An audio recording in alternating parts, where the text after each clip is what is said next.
This is St. Louis Cardinals baseball. And tonight, from the banks of the Ohio in the Great American Ballpark, it's game number 2, the St. Louis Cardinals and the Cincinnati Reds.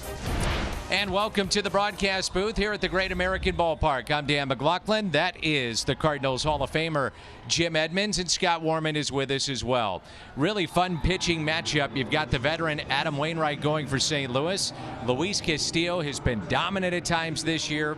He'll go for the Reds. Let's talk pitching. The Cardinals pitching, when they win, is really good. Matter of fact, some of the best in baseball. Yeah, they've done a nice job, especially of late. The bullpen's been great pretty much all year.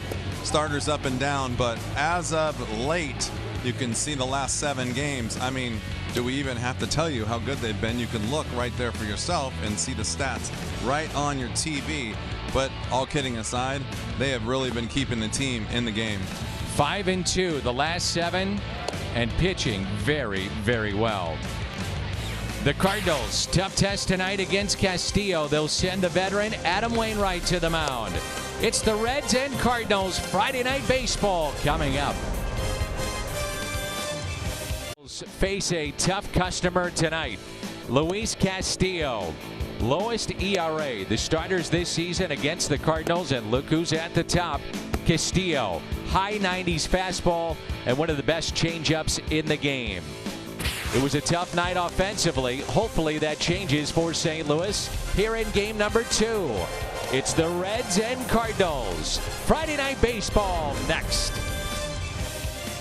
Cincinnati Reds, it is game number 2 of this 4-game series here in Cincy. With Jim Edmonds and Scott Warman, I'm Dan McLaughlin. Very warm night, 89 degrees here in the Queen City. And the standings, the Cardinals find themselves still in first place thanks to Bryce Harper, walk-off grand slam against the Cubbies last night. So St. Louis and Chicago 1 game in front of Milwaukee, and the Reds are 6.5 out. Pittsburgh 13.5 back. The Cardinal lineup with Fowler, Edman, pair of switch hitters, then Goldschmidt and Ozuna, DeYoung, Carpenter, Molina, Wong, and Wainwright. This will be a very tough test. Young man on the mound for the Reds is good, really good. 11-4, 2.69 ERA. Just showed you what he's done against the Cardinals in a couple of starts this year. He'll throw high 90s, Jimmy, and mixes that up with a changeup that he throws about 33% of the time, and that changeup might be the best in the game. Yeah, right now he throws a lot of fastballs hard, good slider, but that changeup is pretty good, and he's a little wild. He's one of those guys that is around the zone more than he's in the zone, and that's something that velocity and that changeup gets people to chase. Van Meter again at first. And no Joey Votto out with that sore lower back. Suarez, Iglesias, and Galvis on the infield. Barnhart, he's won a Gold Glove. He's behind the plate. Urban, Senzel, Aquino in the outfield. And around the horn is presented by Dobbs Tire and Auto Centers. So here we go. Put away game number 1. It was nasty when you think about the offense of the St. Louis Cardinals. And the first pitch is a strike, and we're underway.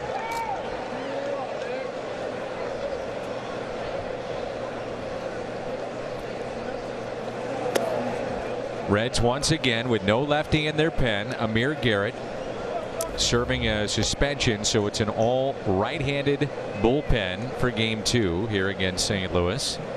And the 1-1. Dexter Fowler has reached base safely his last 13 games. And when he bats first and scores, the winning percentage .559. So that's why he finds himself at the top of the Cardinal lineup, and that's popped foul and out of play. The Reds will have a say in what happens with this division. Cardinals are playing in game number 120, including tonight 7 games left between these 2 clubs, and they have 3 left with Chicago and Milwaukee, and that's yanked foul.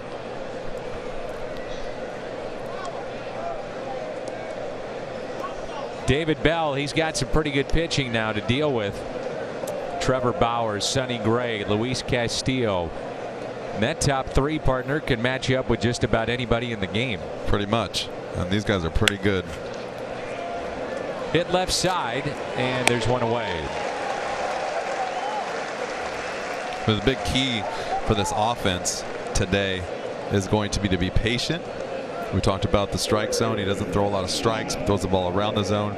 Get the ball up and not panic when you get behind, and just really wait for a pitch to hit.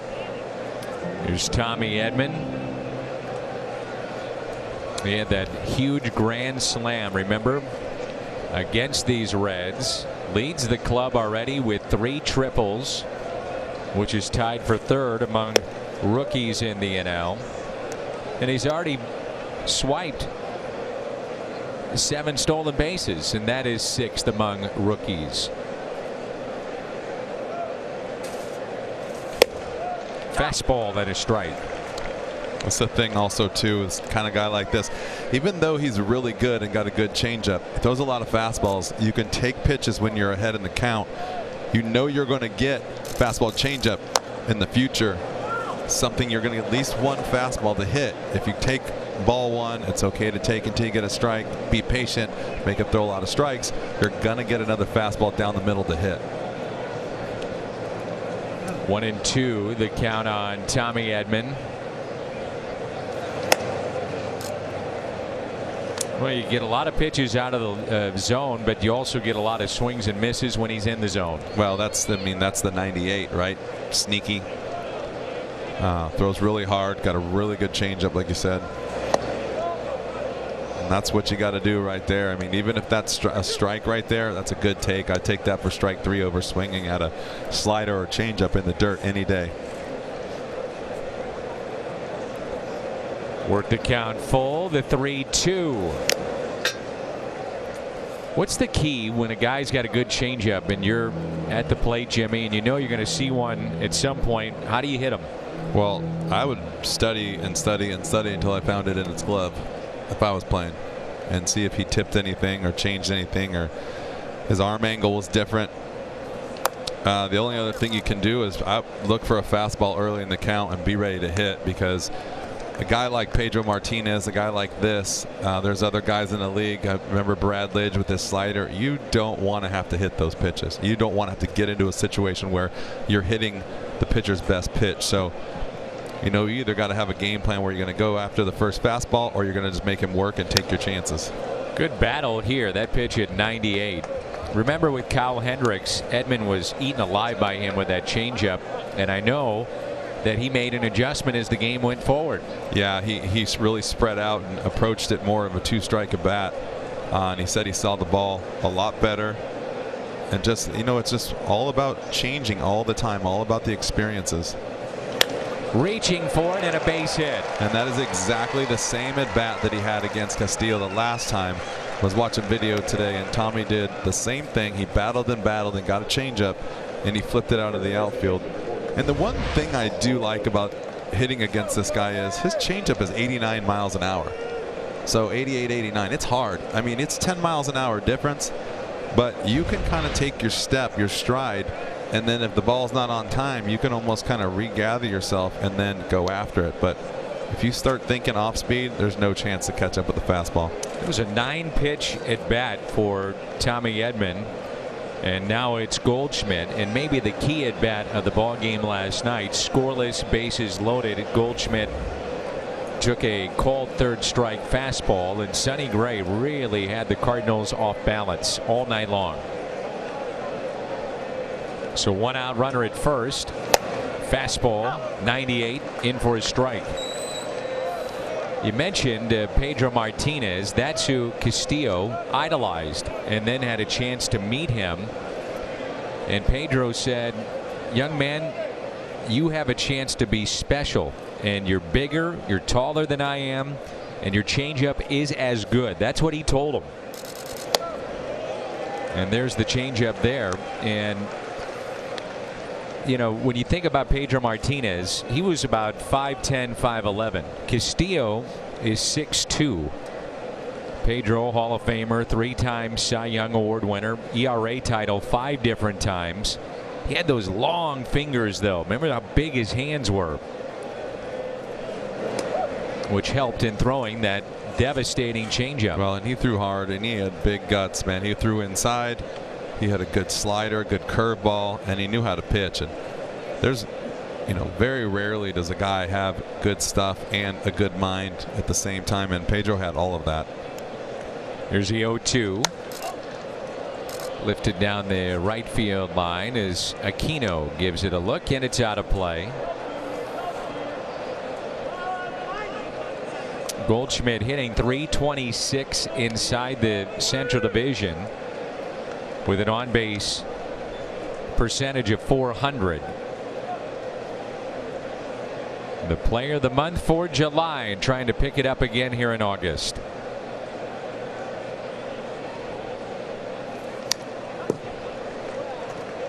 Castillo, they also talk about, and I mentioned this in a previous broadcast in talking with the Cardinal hitters, the fastball and the way that he delivers that pitch will run in on the righties. He's got good late tailing action at 98, 99, and that makes it even tougher. You know, he reminds me a little bit of Carlos Martinez with that kind of run on his fastball and that velocity. Same kind of windup, same kind of move and movement on the ball too. First strikeout of the night for Castillo. Let's break him down, Jimmy. Well, if you look at this right here, fastball, slider, changeup, pretty much the same slot on all three pitches. And you look at this right here, ball's coming out of the same spot, and then you just got to figure out which one you're going to hit. Pitch tunneling, where the ball comes out of that same spot, and that makes it a lot tougher when guys don't change. You don't see the ball jump out of the hand on the breaking ball. All those little things that all those little keys that hitters look for. The good ones don't have that. The good ones have everything that looks the same. Marcelo Zunez reached base safely in all 11 games since coming back from the injured list. And that was on the 3rd of August. Shift on the left side and a 1-0 pitch. He had 20 home runs and had driven in 60 in the first 76 games, and that had not been done by a Cardinal since Albert Pujols in 2009. That was the kind of year that he was putting together.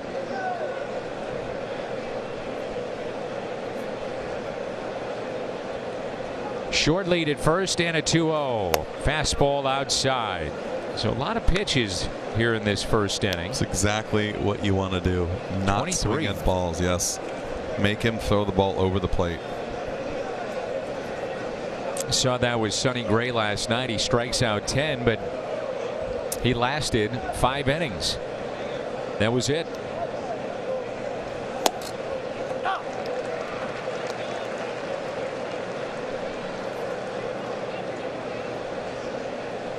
The Brewers at the Nationals tonight. Patrick Corbin making that start for Washington. Adrian Hauser, the right-hander for Milwaukee. Cubs at Pirates. Hendricks against Musgrove. Out of play. He was just behind that ball a little bit, or that ball's way up in the right center field, and he knows it.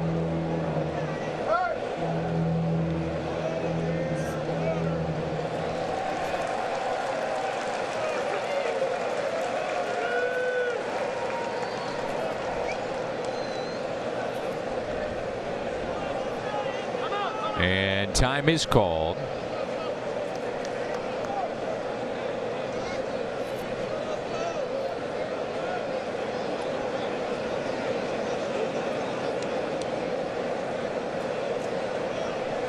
The 3-2 pitch, and it's pulled foul. Another changeup right there. Look at the ball boy and the reaction down there. I mean, he was up off the stool and ready to save lives. He's doing a nice job of catching the ball, but last night not doing a nice job of getting out of the way of the left fielder. He's got the shades on, the batting glove. Yeah, he's ready. And that's what you like to see, Jimmy, when you come to the ballpark. On your toes. Edman off with this pitch again. The 3-2. Pulled foul. Dive. Oh, come on. He's got to learn how to play the grass and the dirt. You got to be ready. This game's about anticipation, Jimmy. He got thrown off by the lip right there. The lip between the grass and the dirt.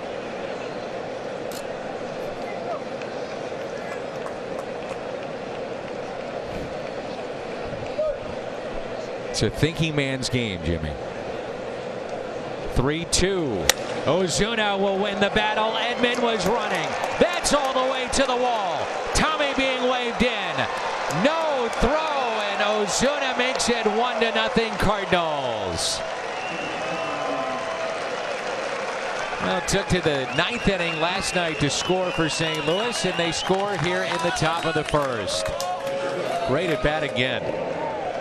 Just battled right there the whole time. Fouled off a fastball, fouled off 2 changeups, and got himself a slider.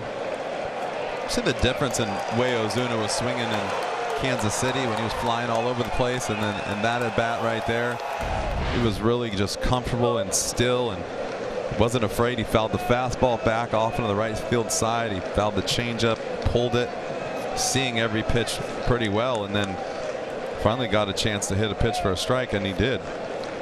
That was an 8-pitch at bat. Tommy Edman had a 9-pitch, so 17 of the 28 from 2 hitters here in this inning. Here's Paul DeYoung with 20 home runs. First pitch is strike.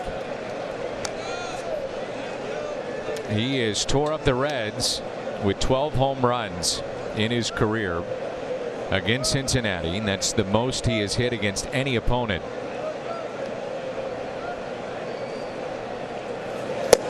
Nothing in 2.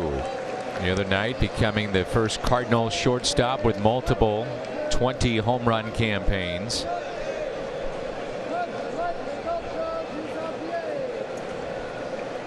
First baseman playing pretty much second base right now. And the 0-2 pitch to the Cardinals shortstop. Puts it in play. It is a fair ball, and they get him by a half step. What a play. It was Suarez to Van Meter. The 2-out double into the corner by Ozuna to score Tommy Edman. Adam Wainwright to the mound. And he'll toe the rubber with a 1-run lead. Year, and the splits are glaring. What he does at Busch Stadium, what he does away from Busch Stadium. Much better at home. Let's see if he can change it on the road tonight. Our Hyundai pitch arsenal, the fastball, curve, slider, and changeup from big number 50.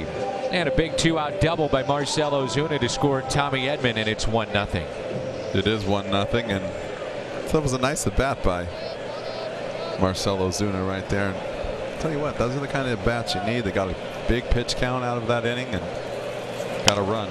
1 pitch, 1 out. David Bell's lineup: Senzel at the top, then Van Meter, Suarez, Aquino, Galvis, a switch hitter, Irvin, Barnhart, switch hitter, Iglesias, and Castillo.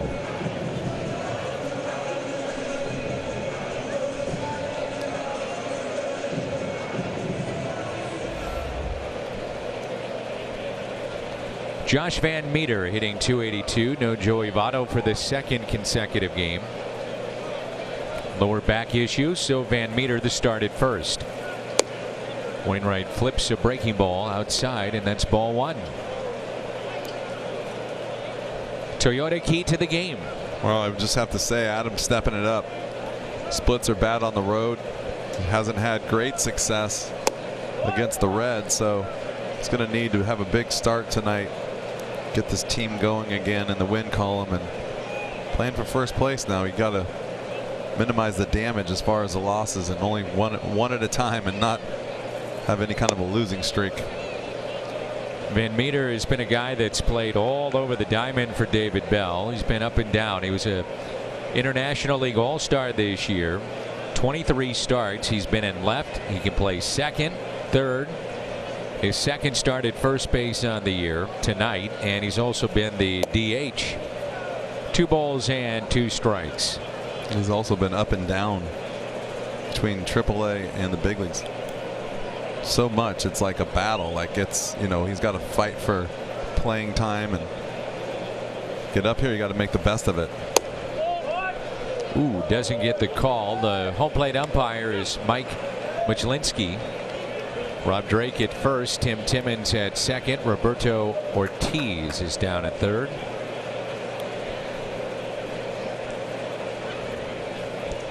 And the 3-2. He struck him out. Went with a breaking pitch. 74 miles per hour. First strikeout for Wainwright. The defense behind him, Ozuna, Fowler, and Edman in the outfield. Around the horn, presented by Dobbs Tire and Auto Centers. There's Tommy Edman. Carpenter, DeYoung, Wong, and Goldschmidt on the infield, and Yadier Molina behind the plate. Eugenio Suarez.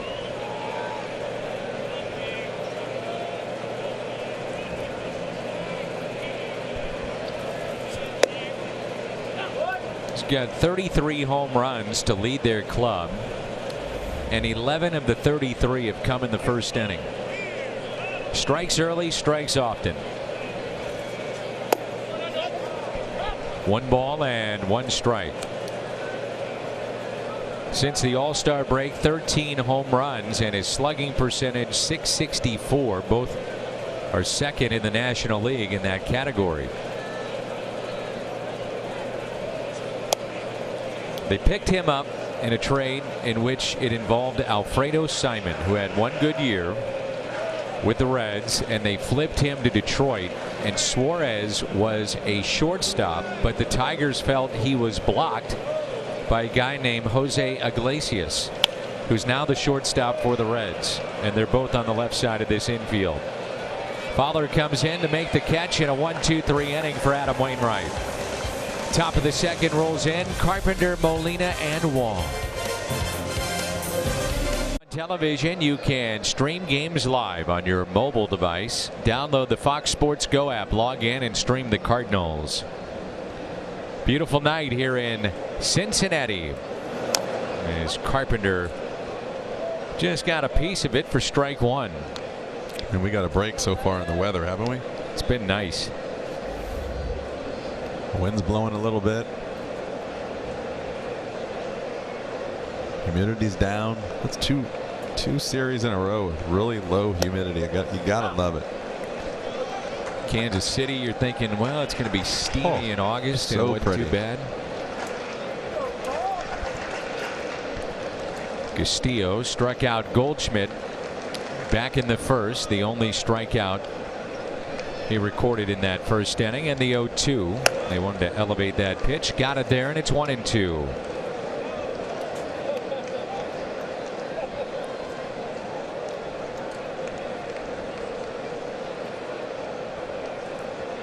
And the next 2, Carpenter taken for a ball inside.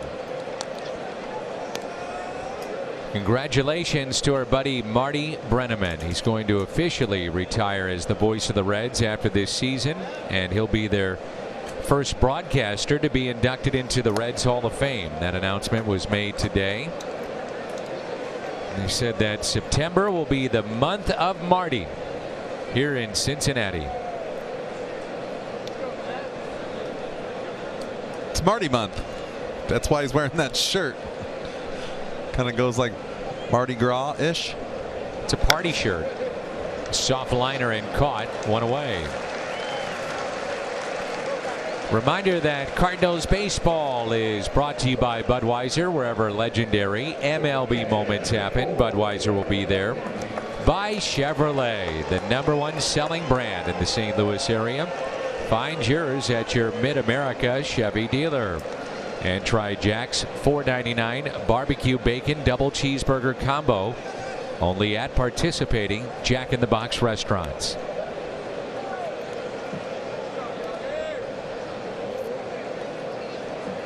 Yadier Molina batting .253.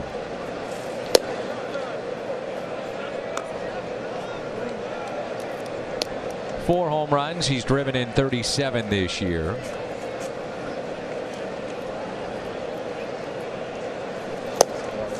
Yadi is now the all-time leader for a visiting player in games at this ballpark. That's a lot of boos. 106 games, 123 hits, the most doubles, and the most runs batted in by a visiting player here at the Great American Ballpark. That's a lot of boos. .318 average at this ballpark. No wonder they boo him all the time. Here's a 1-2 pitch. 2-2.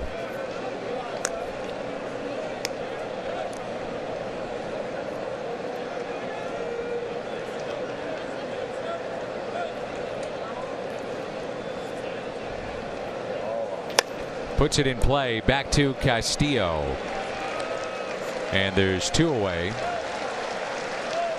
Kia give it everything. Colton Wong since July, and it's a total of 36 games. Cardinals down to their final strike last night, and Wong picked up a double and a run batted in to extend the ball game, and then Wieters flied out to center. But very good numbers in our Kia give it everything for Colton Wong. Well, he was praised for that at bat today by the coaching staff, and rightfully so. I've had a lot of folks ask me, should Wong be bumped up in the lineup? And it's a logical question, and I can see why many would say that, especially with the offense struggling. But it's the kind of guy you maybe just want to keep where he's at, because don't want to mess with it. Yeah, I mean, so stop asking. He's been around and they've tried different things, and sometimes it just didn't catch. And so why not just keep him where he's at? Well, I'll tell you what, now that he's down there in the order, it's kind of the timing of it is he's really grown up as a hitter, and it kind of just let him stay with it for a while so he can keep maturing at the plate and keep doing the right thing. And sometimes when you start catching on and then you move a guy, then all of a sudden he thinks he has to do something different. I just leave him alone for a while until he keeps working on what he's working on. That'll be a base hit right here. And Wong was thinking 2 out of the box and hustling all the way, but stops. He had him too. But that's what I'm talking about right there. That is just battle for your life and go ahead and put it in play. I'm telling you, a lot of these pitches, a lot of these swings right here were outs, were strikeouts in the past, and that's almost the exact same ball that he hit last night in the 9th, except for one was off the end and that one was jam shot. I like the fact there's a premium that he's putting on the fact that he's not striking out, where strikeouts in this day and age are accepted. The less strikeouts you have, the more your average is going to go up and the more production you're going to be involved in. There's no doubt about that. So at least the Cardinals get Wainwright through the order, and at least he singles to left. Well, he knew what he was going to look for, right? He was looking for a fastball and got it.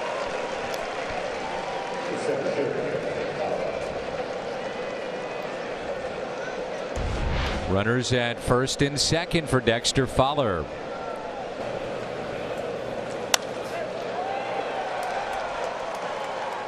You got to do whatever you can to try and score a run here. You got to run. You got to be aggressive on the bases. Castillo's one of those guys. He's really starting to hit a stride. Since about September of last year, he is second best, second around. His ERA is only been in the low 2s, and that is about second in all of baseball, which is, I mean, that's when you start to get it, right? You're not just having a little bit of a stretch. You're not having this. You're going back to last year, in the beginning of this year, which is always tough on pitchers, just coming out of the gate, and now in the home stretch of this season, and he's been nasty, and he's been doing his job. And the Cardinals are making him work. So he's gotten 5 outs, and it's 48 pitches and counting. Just part of the game plan. Get him over the strike zone. And the 9-pitch at bat by Edman, 8-pitch at bat by Ozuna, 2-0 pitch here to Fowler, and it's now 3-0. Edman on deck.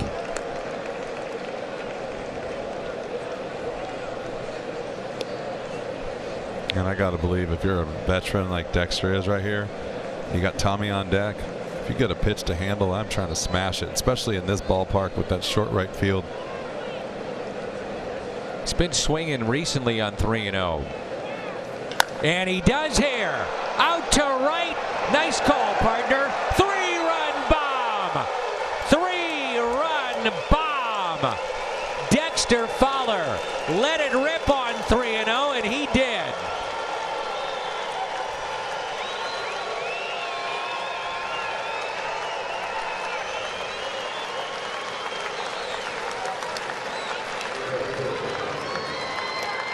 In the past week, Dexter Fowler with his second home run on a 3-0 pitch and just the third of his long career, but 2 of the 3 in the past week.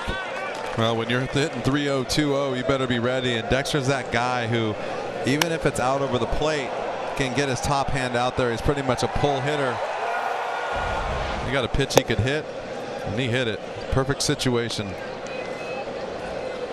Nice call, Jimmy. That was fun. 4-0 Cardinals, and now Tommy Edman slaps it to short, glove by Iglesias. I'm so excited about the Fowler home run. I can barely get it out, and I'm emotional. Good. Yeah. It's 4-0 St. Louis. 3-run homer moments ago by Dexter Fowler. MLB.TV. Find it for all the game stats and highlights. MLB.TV. T-Mobile's connection to the game. Pete Alonso with his 39th home run tied Cody Bellinger for the NL rookie record. And Bellinger and Trout both with number 40 yesterday. And Giancarlo Stanton and Johnny Cueto are expected to return to their respective teams in September. Cueto coming off the Tommy John, and Stanton has missed most of the year for the Yankees. Here's Aquino. So this young man was signed as an international free agent in, I guess it's been now about 6 years ago, and he was 16 at the time. And so he hadn't really developed. He's tall, he's lanky. And then they did that. They opened up his stance. The new staff did that with David Bell, and it changed everything. They say he always had power, but he just swung and missed a lot. There was issues with putting the ball in play. And you know what that's called? Anybody could have had him too. He was off their 40-man and was left exposed. It's called being young. Got to give some of these guys take some patience. But you're right. You had a nice story about that last night. They just cut you off, but that is what it is about. And you said last night that the Reds went to him, said we'd really like to keep you around, and that's all he really knew. So look at that little bit of work right here, and just, I mean, it's amazing. You think about it, that's a drastic change. You know, you're not asking Colton Wong to cut down his swing with 2 strikes and really kind of just battle. You're saying to a guy who's gotten pretty far, hey, we want you to totally revamp your swing if you want to play at this level. And I mean, I guess if you put it that way, anyone's going to do it. But to be able to do it and be successful is another thing. And wow, what a beginning to a career. He had 6 home runs last week alone. Drove in 11. And he is the first Reds rookie to win the Player of the Week in the National League since Chris Rietzma in April of 2001. Wow. And Wainwright gets the strikeout. And speaking of home runs, did you see this homer last night? How about the home run trot? Did you see that? Best one of the year. This was probably the best home run I've seen all year by far. I have a newfound fondness for this young man after how he treated my son, and that was awesome. Everyone should be able to experience that kind of situation in their career at least one time. He was interviewed on the field after the game, and he said, with winning as a team and going to postseason play, he said that probably is my favorite moment I've ever had. That was pretty cool to watch too, and everyone was talking about it in the locker room last night. Not just because it was the Cubs, but just because it was the moment, and especially because it was Bryce. But what a thrilling victory! And then the Cubs losing helped out a lot too. It helps a little bit, doesn't it? Well, I'm thinking I'm watching that regardless. That is just a pretty special moment. 0-2 here on Freddie Galvis, the switch hitter, picked up by the Reds. Ooh, just missed outside. I like it. I like the way the umpire was all over that right there.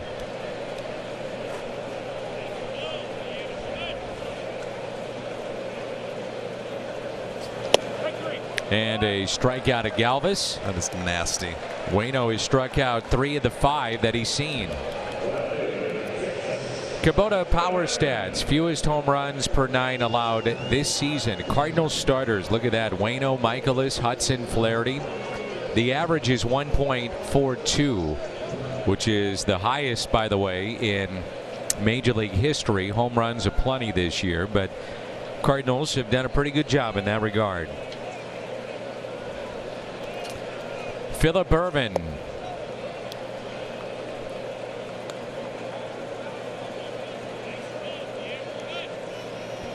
Batting .348. He does have a home run against St. Louis this year, 3 total. And looks at a strike on the outside corner. 1 ball and 1 strike. You know that home run total's up because the ball, like I said, is juiced. Today during batting practice, they were flipping the ball to some of the hitters, and I will continue with this when we come back. It's called a tease.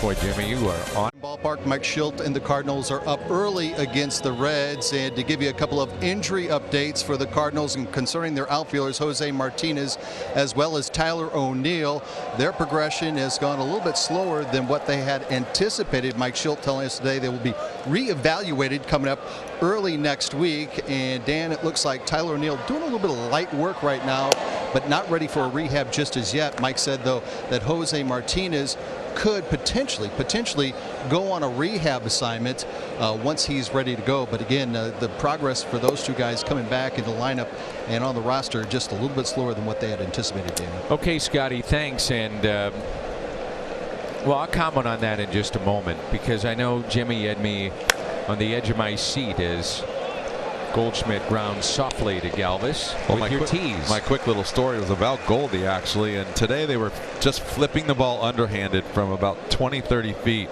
and Goldie hit a ball on a line off Castillo's name in the second deck.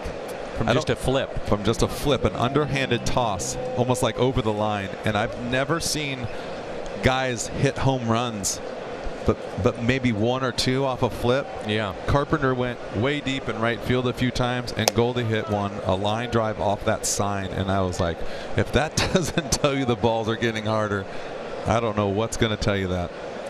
There's Marcell Ozuna, 8-pitch, 2-out RBI double in that first at bat back in the first. Yep, they do flip him here. Soft toss in the major leagues. Yeah, they do. I tell you what, it's not a knock on Goldie by any means. It's also how strong he is too. But I've never seen that. A couple of the coaches kind of looked around and said, "Whoa, did I just see that?" A lot of times you have guys that just hit it into a net behind home plate as a way to get loose, top hand, bottom hand, one arm swings, that kind of thing. But the reason they do that, though, on the field is to get a better idea of where the ball is going. Yeah, and I think it's good to get out on the field too. I think it is. I think it's good to get in the air. I think to get out and sweat. Talked about that yesterday with that late flight. I thought that if I was in the shoes of some of these guys, I would have gotten out there and done some extra running, done anything to get my body going. A lot of guys chose to stay inside, which I do understand because it's a rough day of travel, but I guess I just did things a little different because that's what I needed to do.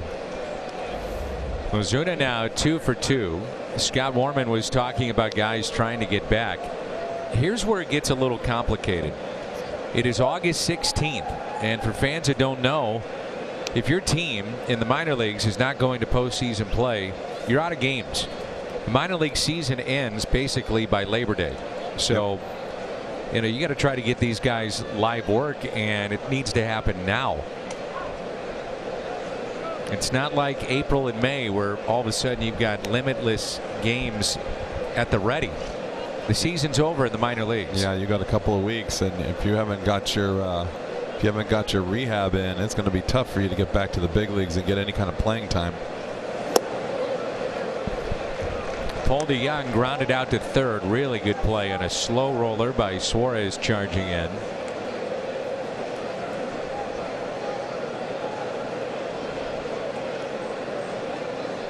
And he's 0 for 1 tonight.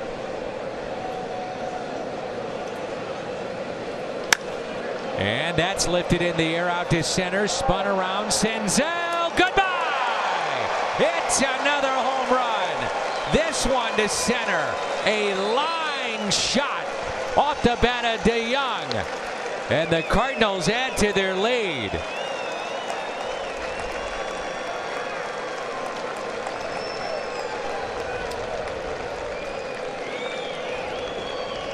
Another big at bat right there. You've got to put some runs on the board when a guy like this is pitching, especially in this ballpark. I think Paulie gets a changeup right there over the plate.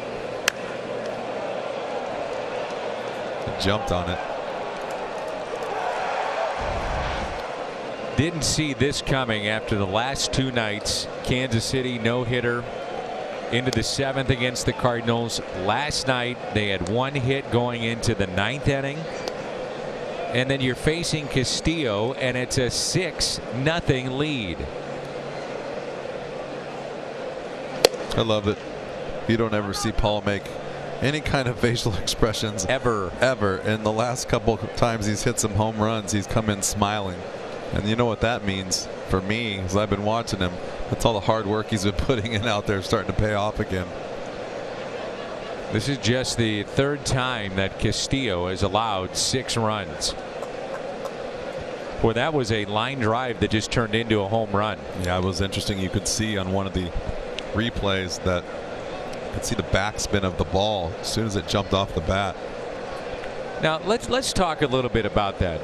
The first time I really started to hear guys mention they're trying to put backspin on a ball, and this may drop, racing in Irvin, and he makes the catch, was Mark McGwire. You know, when people really started to dive in the home runs and the fact that he was hitting these monster shots, the actual breakdown of the swing, Charlie Lau, if you will, was he would talk about all the time extension, but hitting the bottom of the ball to get lift and also backspin. It's kind of like a golf ball, right? When, like, you're teeing off, you're trying to hit the ball with some backspin or to get the ball to run a little bit.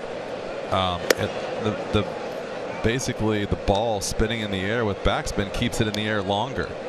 And you can see a lot of guys that when they pull the ball, if they drift a little bit, you'll see that top spin lob where they'll hit a ball really hard, but it'll just sink in front of the outfielder on the pull side. And the guys that can get down through the ball, and you know, it's not always swinging down to get you backspin, it's just hitting the bottom of the baseball. And Mark McGwire was probably the best at it, with swinging down. Albert Pujols, same kind of thing. Good backspin, and when you get good backspin, you can drive the ball out to right center and left center. Nearly hit Molina. They'll appeal with the swing, did not go, and it's 2-1. Yachty grounded back to Castillo his first time up. 2-1 the count, 6-0 the lead. Now 2-2. You're going to see the backspin that Jimmy was talking about. Oh, look at that. Wow. That's good backspin. That's why that ball right there got out of the ballpark, because of that backspin. If he doesn't hit that ball down through, that ball doesn't carry that far, probably lands on the warning track or gets caught. Second strikeout for Castillo. The backspin with the swing results in a 2-run shot. 6-0 Cardinals. Bit of a shiner there to match Scotty Smalls. Yeah, and then you got Sandlot night coming up at the ballpark. How about that, Jimmy? How about that hat behind the kid with the black eye? That's like the hot dog on a stick girls at the mall. With the little, you know, when they churn the... No, I don't know. You've never seen a hot dog on a stick? You need to get out more. Maybe that's a California thing. Hot dog on a stick? Never seen it? Somebody help me out. I'll Google it. Be careful. I'm going to do that Field of Dreams thing in the Labor Day weekend. And the cast of that movie, Scotty Smalls and the Beast, the Sandlot guys, are going to be there. Oh, are they? That'll be really cool. Along with some Hall of Famers. God, there's been some ugly swings the last couple nights, hasn't there been? Yeah. Hey, Wainwright's got good stuff so far too. That's the other thing I noticed. You know what I've really noticed? Because my mom just texted me, it's corn dog on a stick and not hot dog on a stick. Thank you, Mrs. Edmonds. It is. He's got that Eraser X, that front door sinker working again. He hadn't had that in a while, where he's really got that fastball that's really moving. Thought he lost his sinker a little bit for a while, and now that one right there. That's the pitch. And that's a strike, according to that zone.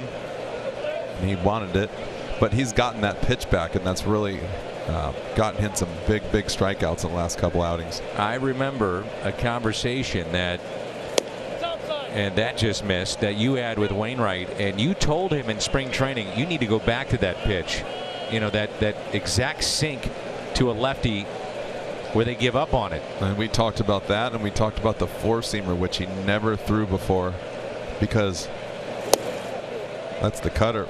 Wow, what are we doing here? Yeah, Wainwright not happy. That strike zone was shrinking there in that at bat. As a hitter, how do you just walk to first base right here? That's ready to walk back to the dugout. You got a veteran on the mound. Made a couple good pitches. Man, back in the day, you would have been good as gone. It's a first base runner for the Reds tonight. Here's Jose Iglesias. There were 3 pitches that could have gone Wainwright's way there.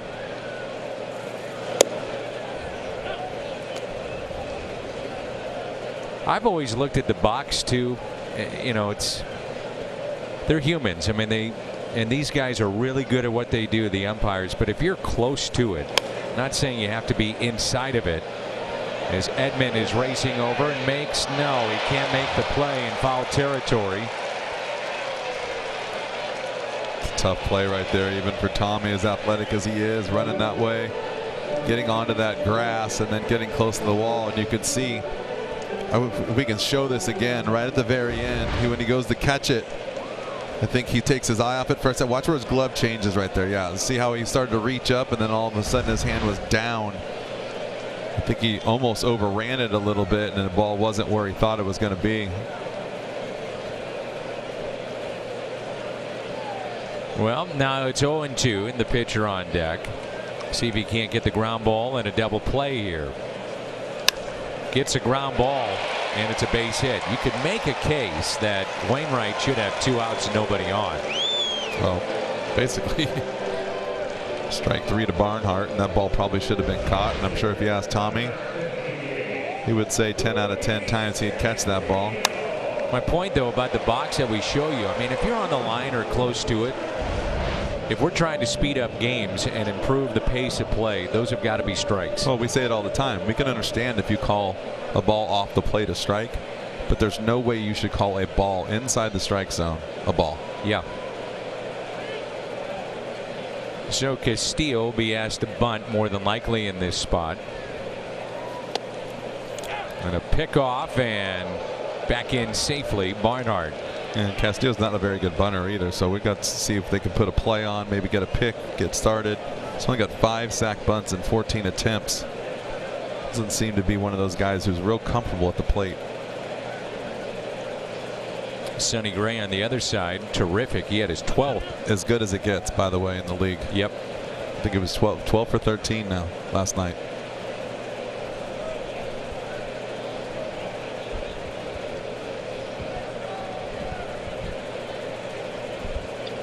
A 1 pitch. That also tells you right there that he doesn't like to be in the box. Key to bunting, Jimmy, what is it? Get down in there with your knees so you don't have to move the bat around. You can tell right there his legs aren't into it. You can't move the bat. You got to move the legs. You got to get down in there and bend over with your legs and knees and waist, and then put the bat out in front of you. And then when the ball comes in, you're just little movements. And if you have to move more than a little bit, it's a ball. And now it's strike 3. Some boos here in Cincinnati for Castillo. Well, that'll be 5 sack bunts and 15 attempts now. First out in the inning, and it brings in Nick Senzel. That should be the third out. That's correct, Jimmy. Oh, that'll be fine. Not good.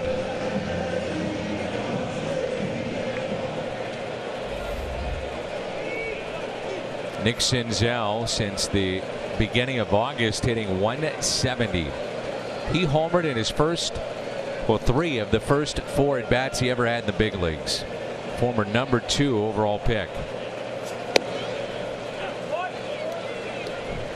Grounded out to short, first time up.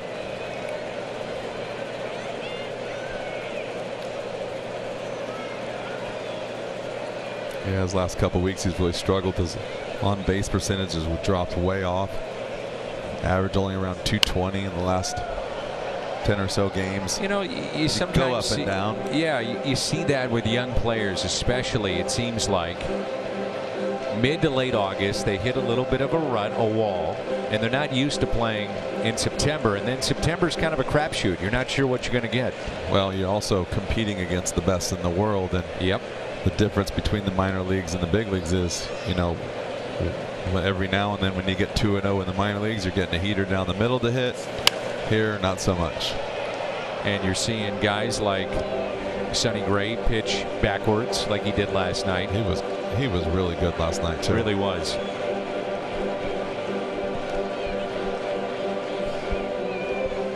I think he made a comment on TV last night after the game saying that the Cardinals did a really nice job of laying off his slider, and he was very fortunate to be able to get that running fastball on the outer edge to run back, like what we were talking about with Wainwright, for strikes, and that's something that he hadn't been able to do for a while. And that was kind of his post-game comments, which was impressive because it just goes to show you that even when he was reaching for stuff, because they did such a nice job, he was able to pull off some pitches that he hadn't been able to pull off in a while. So he did pitch, even for his standards, a little bit better than normal.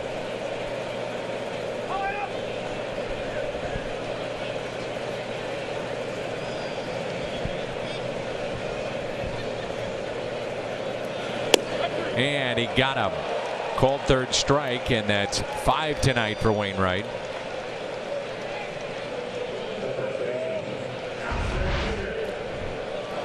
It's a really big breaking ball right there, and you can see not even a chance. Watch the flinch right away. That ball jumps up out of Waino's hand. It's kind of up and at the face. It's tough for a hitter to stay in there once you've already flinched. Once you've seen that ball up at your face, no chance. No chance. Josh Van Meter struck out swinging back in the first inning. Number 2 hitter in their lineup. 2 outs and 2 on. That's up and in. It's fun to watch when Wainwright is on at this stage in his career, even earlier, but with reduced stuff. It's still good, but not where it was. Well, you're just missing velocity. Yeah. I mean, you can see right there he's got as good a breaking ball as he's had in a while. The fastball that's running back is coming back a little bit. And my point is, guys at pitch, you know, we see so many throwers in the game today. Velocity, everybody loves it. I love it. I love watching guys that throw hard. But man, if you see a guy that knows how to pitch, back somebody off the plate, then drops in a curveball against a lefty, runs a sinker, and then works fast. The other part of it too. Our favorite part. Fly ball to Ozuna, and he'll make the catch. So the Reds strand a pair. It's a 6-0 St. Louis lead as we head to the 4th. Cardinals history. Kolten Wong in 2013 made his major league debut. It was at Wrigley Field. Jake Arrieta was pitching. Pitched well that day too. And Kolten Wong made his debut. It is the summer of Lou. Great deals at Lou Fuse all across St. Louis. See more at Fuse.com. Kolten Wong has started 623 games at second base, so he's got a ways to go to catch Tom Herr for 5th all time, but Kolten is 6th. And number 1, if you're wondering on that list, Julian Javier. 1,470. Red Shane Deans just shy of 1,400. Frankie Frisch, Rogers Hornsby, Tom Herr, and then Kolten Wong, who's 1 for 1 tonight. Castillo has allowed 6 earned, and that matches his career high in terms of runs allowed earned, 6.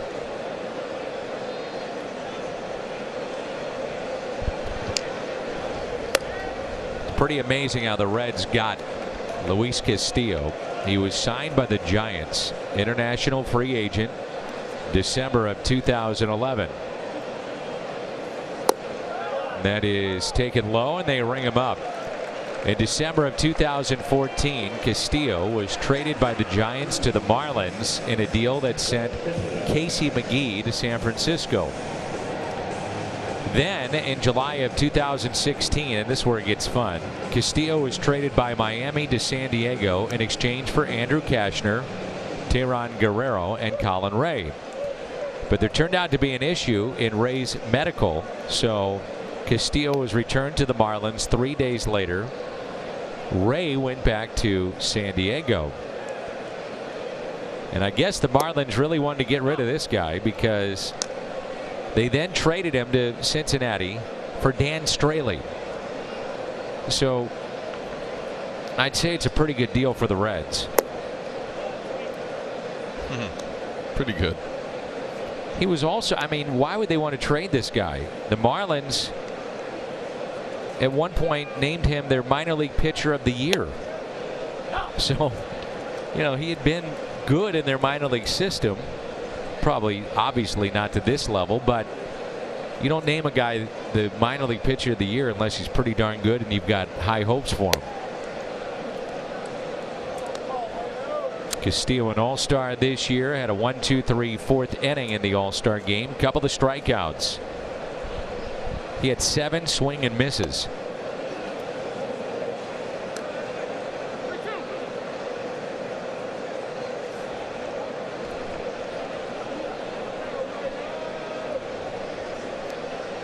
And Jimmy has found a hot dog on a stick as Wainwright pops it up.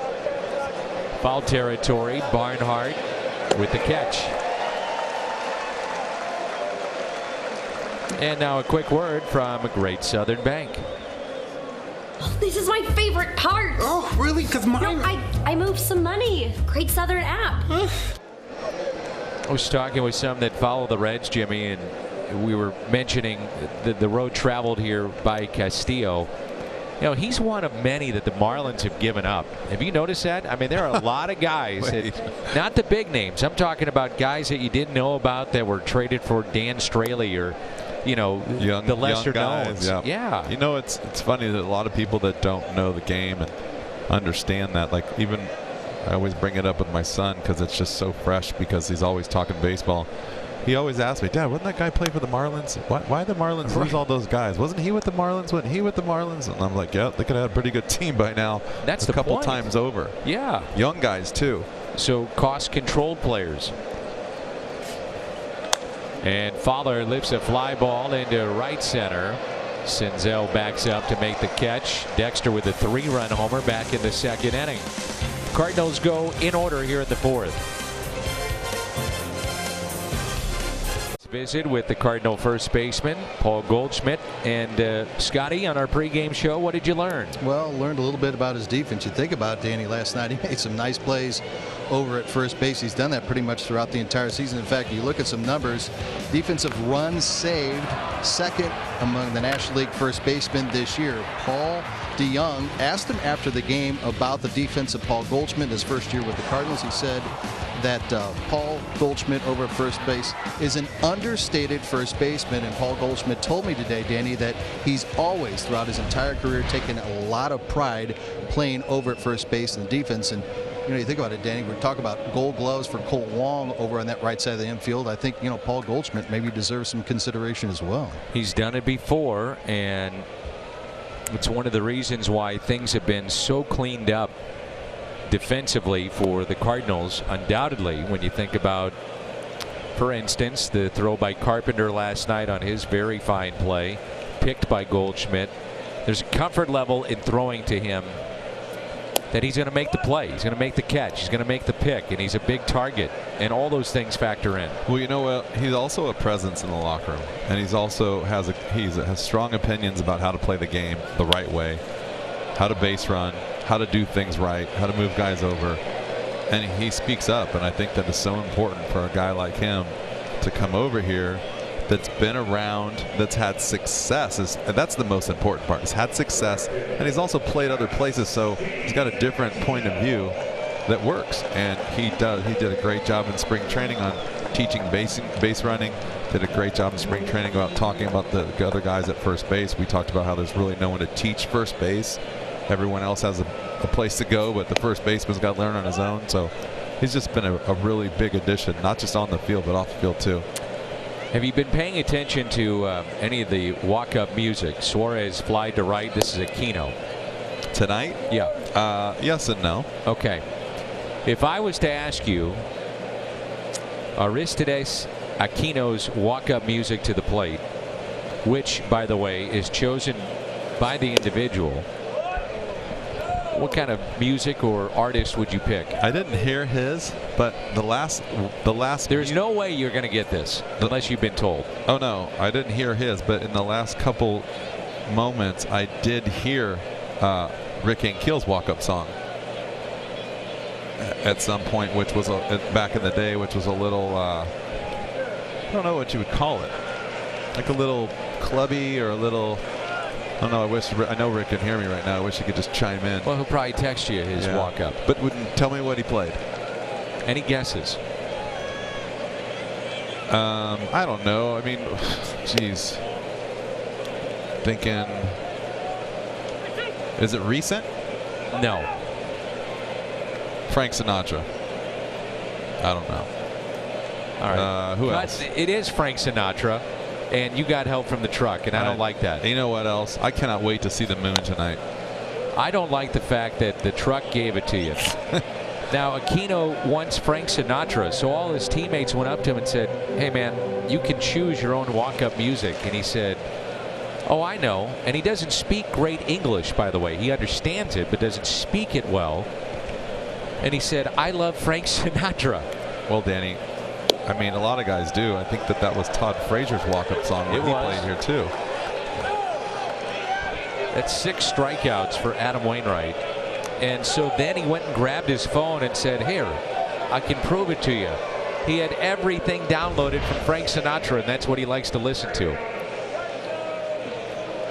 There is no way you would have gotten that. No, None. I would have not gotten that. None. I mean, I even looked around and. Fly me. Oh, it's Aquino. Oh, here he comes. It's like the other night when they played Chicken Fried by Zach Brown Band, and everyone knew that was Matt Holliday's song. And Matt was in the stands. Dun, dun, dun, dun. Dun, dun, dun, dun, dun, dun. Bing, ding, ding, ding, bing, ding.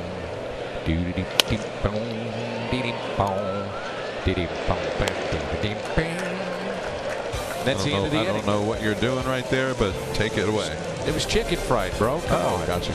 Catch up. 25th, celebrate the 75th anniversary of the Cardinals and Browns World Series, won by the Cardinals 1944. 30,000 fans, 16 and older, wear a ring from that championship. It's a replica ring. That's 75 years ago. Cardinals.com/promotions. Was that your second year or that was my third year? Actually, third year. Third They year, would just they would give me just. Or the that was third radio. and fourth. Sorry, yeah, the radio. They gave me just the third and fourth inning. Then there's a strike to Tommy Edman. How about when was it you telling the story that you were sitting here doing the game with Jack and he just got up and walked out? Oh, is it home? That's what I mean. Not here, but on the radio or on TV or the radio. It was radio. I was filling in for Mike Shannon, and they called me in, and I was working with the late great Jack Buck. There's a line shot and a base hit, and Irvin is lucky that stayed in front, but he kept it in front. Good play, held him to a single in a multi-hit game for Tommy Edman. The weekend before, we had faced the Dodgers, and that day we're facing the Dodgers at home, and walked in, had all my notes ready. I could tell you everything about every player. He said, "What are those, kid?" I said, "Well, Mr. Buck, these are my notes. I'm ready to go. I'm excited. It's going to be a lot of fun." And we had done a lot of shows together on the radio on KMOX for the NFL and Sports Open Line. "Let me take a look at those." So I handed it to him. He goes, "These are great." And he tore them into 1,000 pieces. And he threw them into the trash can and said, "That's not the bleeping story." And pointed at the trash can. "That's the bleeping story." Pointed at the field. "Describe what you see, kid." And then he started humming. And walked out and took a nap and left me down there, and then he came and joined me. And then that's when you needed your notes, is when he left. Of course you. I needed it, but you know, I'm How do you know where anyone's nervous from? anyway. Oh my gosh. Here's the 0-2 pitch to Goldschmidt. He was the best. And Joe is followed right behind. The best of what he does. Yeah, he roots for the home team all the time, but you know, oh he's yeah, good. he's such a homer. He's a homer. Yeah. He's always rooting against, you know, the Giants or the Cowboys or whoever's losing that day. He's doing the World Series and the Cardinals are in it. He's totally against the Cardinals. No. I even saw one that was he was rooting against the Cubs because the Cardinals had lost to the Cubs. So. Oh yeah, he hears That's that. professionalism at its finest. Way to go, Joe. I used to do some of the national games, and I did some of the Cubs for Fox Saturday Baseball. And oh yeah, you'd hear it. Well, we got a Cardinal guy doing it. He's not going to do the game fairly. Fairly. Yeah. You're going to make them lose. Yeah. So, all right, 3-2. Let's see if they want to start the runner here with Goldschmidt at the plate. He has struck out, grounded out. Not running, and the pitch is driven out to right center. Goodbye. My goodness. Great power into the alley in right center, and a loud one. I mean, it was loud off the bat. You could hear that baby up here, and a no-doubter 2-run homer for Goldie. Whoop. Tell you what, he was 0-2, and he took a few pitches, might have fouled the pitch off, and just patient. Got a pitch to hit. Wow. You don't need to know that had backspin on it, or you don't need to see it, because you have to know it, because there's no other way for that ball to get out that way. It was interesting talking to him the other day, and he was in that big at bat in Kansas City. Grounder hit to short by Ozuna, hustling down the line. And he's been reading books and stuff, and he's talked about even how, we'll take a look here, might be able to get a chance to see the ball spinning a little bit again. There you go. Great shot. True backspin. But Paulie was talking about how in the middle of that at bat he got frustrated because he had missed a couple pitches, and how he would just keep thinking, just win the next pitch, or just keep battling, or just stay alive, or just do whatever it takes right now. Don't worry about anything in the past. And I thought that was really interesting, because that's a really good example for young players that look at the schedule and look at their day as a whole and just win right now, win the pitch. Stay in the moment. Stay in the moment. Battle this guy right now. And that way you can maybe get focused a little bit more and not get overwhelmed. And I think we were talking about how to get to Castillo, but I believe that is the most runs he's ever given up in his career, right? Yeah, that's the most. He has allowed 9 hits. That also ties a career high, and the most runs he's ever allowed in a game. 8-0, they knock him out. Miles Michaelis going for St. Louis tomorrow night in game number 3. Anthony DeSclafani for the Reds, and we'll come your way at 5 on Fox Sports Midwest with our pregame show.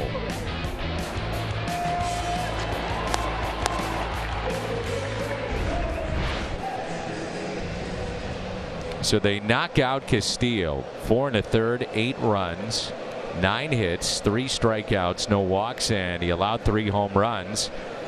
And the Chevy called to the pen, Matt Bowman. Started with their club, then was sent down, brought back up. Former Cardinal. The often used Matt Bowman in St. Louis.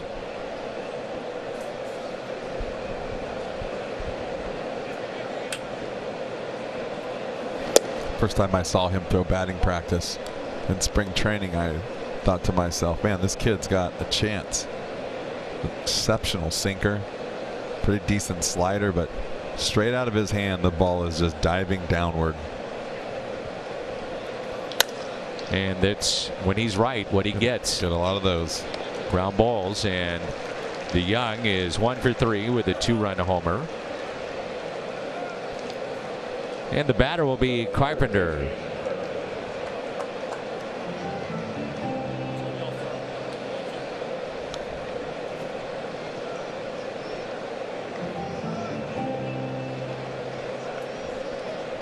Carpenter tonight hit a soft liner and also fly to shallow left. He's 0 for 2. Shift on the right side. 8-0 our score. And strike 1.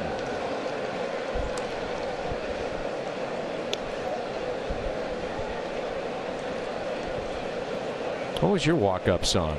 Nelly. Just did Nelly because I just was a big fan, and you know, his song Country Grammar came out literally like the day I got traded, like in that little window.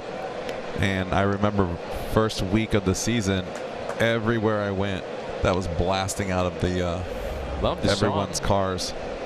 So then after a while, I would go look for songs by him that people didn't listen to that had little meanings and stuff, and it was kind of fun.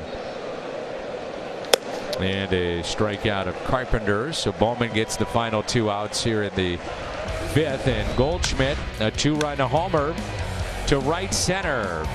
It's all St. Louis here in game 2.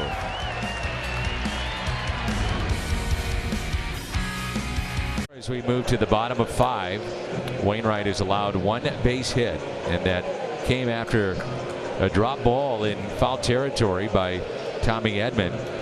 And it was an 0-2 single by Iglesias in the 4th, and that has been it. Waino has struck out 6, walked 1. Phillip Ervin, Tucker Barnhart, Jose Iglesias. 6, 7, and 8 for the Reds in their lineup. 1 pitch and 1 out. Only 58 pitches on the night for Wainwright. He's been very efficient. Well, that's what you like to see. You gotta love it. You never see I always look at pitch count and I see if they're by 10s. You know, if you're in the 50s in the 5th or early 60s in the 5th, you got a chance. When you start to see 50s in the 3rd or 70s in the 5th, you know, as a pitcher, you're not making it very long, or you're not getting into the game as deep as you'd like. Tucker Barnhart, who grew up in Indiana, watching a lot of Cardinals baseball. His idol is behind the plate. There's a base hit. Grew up idolizing Yadier Molina. Well, his idol almost had to pick him up off the floor last night too.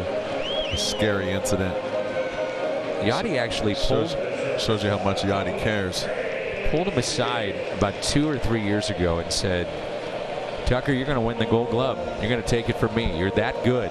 And Barnhart said it's a conversation that you just never forget when someone like that says that to you, and it's your idol.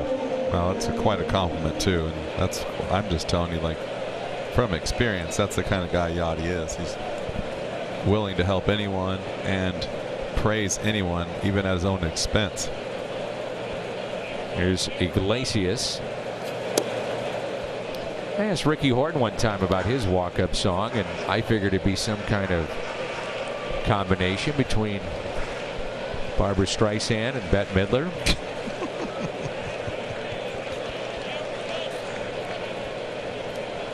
Here's a 1-0. He has not listened to what you think he would listen to.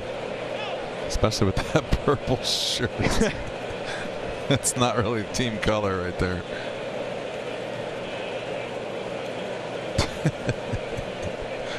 He's going to come beating down the door in a second. Oh, yeah.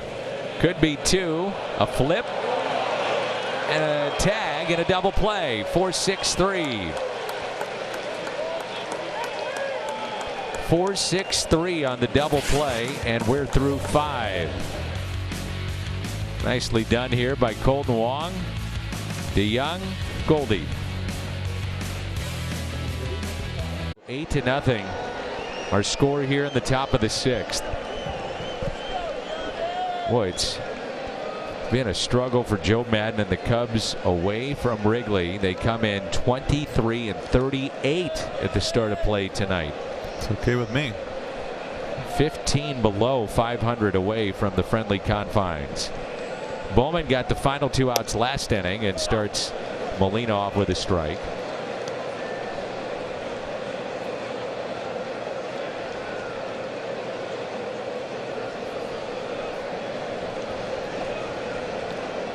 And the 0-1. Are you all right if we bring in Marty Brenneman maybe tomorrow? 100%. How about Sunday maybe? 100%. Okay. I'll talk to Marty. We'll line it up. If he's awake, bring him in. Okay. Here's the 0-2. I've told this story before, but I had a long interview with him last year, and I said, what are you most proud of? And his answer was really, it shocked me, to be quite honest. And I thought it was mostly about, you know, broadcasting or a call or a moment or working with the sun. Yeah, longevity, whatever. And only as Marty can do is Molina is hustling. No one is there, and he is safe. An infield hit. And that is great hustle and great court awareness on this play. Watch this. He starts to run and then goes, oh, look at this. The only thing I do not like about this play right here. Sliding? No. That jam shot is where that thumb gets all of the pressure. And I don't think it's really, I mean, it's been said it's a strained ligament at times, but those are also bone bruises in there from getting that bat pushed back in that area, and that doesn't go away.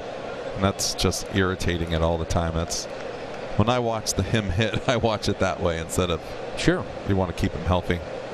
Here's Wong with nobody out and a runner at first base. 8-0 the score. So I asked Marty, what are you most proud of? And he kind of just chuckles a little bit. He goes, you really want to know what I'm most proud of? Well, yeah, I asked the question. He said that I quit smoking. He said, I'm most proud of that in my life outside of my family. He said he walked into a particular office, wherever that may be, and he said, I walked out and haven't picked up a cigarette since then. Good for him. He used to work with Joe Nuxall for years. Famous duo on the radio here in Cincinnati, and he said, I'll tell you what, we would have 2 packs a game, you know, easily. And he said, I quit, never gone back, never will. There's Jeff Brantley there, Cowboy on the right, who pitched briefly with the Cardinals. Dimitri Young, part of that deal. 2-1 pitch to Wong. And a base hit going the other way. 2-hit night, Colton Wong.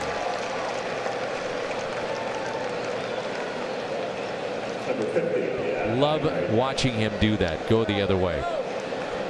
It's changed so much. Yes, he has. It is not even funny how different of a player he is, especially at the plate right now. I mean, we started even spring training. There was doubts about how mentally tough he was, if he's still going to overswing, how he's going to adjust.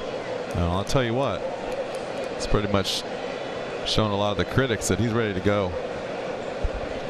Here's Wainwright, who is single tonight.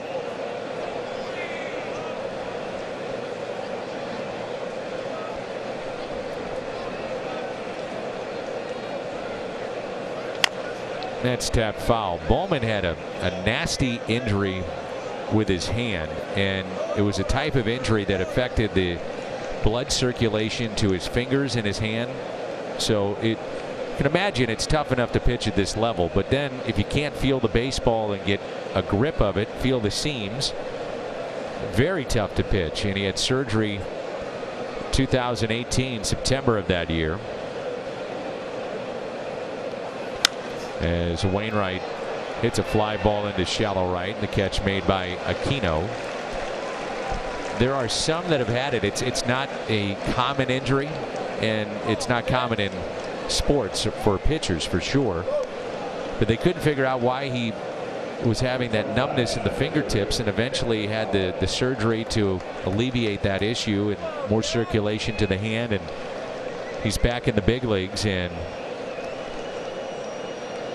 there were some that thought maybe his career was done because of that, but the surgery did alleviate the issue, and here he is. Well, it was nasty. I've known a few guys that have gotten a little bit older in their career, and they weren't even older and just didn't have the same feeling in their fingers on their pitching hand, and had to take a specific drug that improves blood flow in the body. Yeah. To get a little bit more, because their fingertips would get cold when they pitched. That was kind of interesting, if you know what I mean. There's an 0-1 pitch to Fowler. Inside. Nissan drive of the game. My partner said if I was there and it's 3-0, I got to find a pitch to drive with Edman on deck. Well, 3-0, he drove it. Home run, Nissan drive of the game.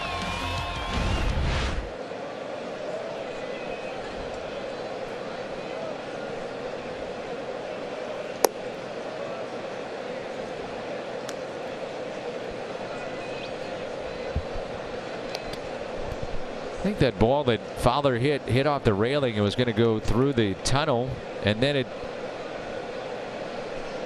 caromed around like, yeah, it hit him off the head. Pinball. And that's a base hit into left center. Molina, he will score. Wong from first to third.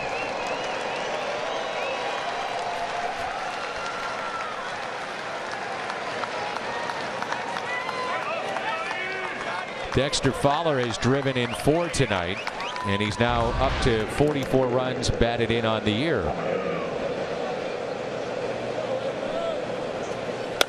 Hit it bad by Dexter. Knows he's going to get a sinker. He's got to stay on it, hit it off the end of the bat, but got enough of it to get it out there. Jimmy, we have just gotten a serious text. We're in a war already. We're in trouble. Here's Tommy Edman. Rick Horton said, I hear you guys are dogging my shirt. No, that was Jim. I just was talking about your walk-up music. I think Jim Hayes. Purple shirt is beautiful. And Ricky said it is Grateful Dead night, so he's just trying to go with the flow. There he is. Didn't know Grateful Dead wore purple golf polo. That's a base hit into center. 10-0 Cardinals. And Fowler read it beautifully. He's on his way to third. That ball gets away, and he will score. The ball gets out of play to make it 11-0, and Tommy Edman will go over to third. Just a little hustle, and look what happens. Boy, Fowler, really it's taken a chance somewhat, even though it's a big lead, but he read that perfectly. Forced the issue, and that's all Dexter there. 3-hit night, Tommy Edman. Dexter said he can still run. People don't give him credit, but it just takes him a little while to get going. Looks like he's going pretty good right there. Not a very good job by the third baseman right there. You have to catch that ball, and I think he waited too late, and then as a result of that, he got his hand jammed because he didn't move his feet.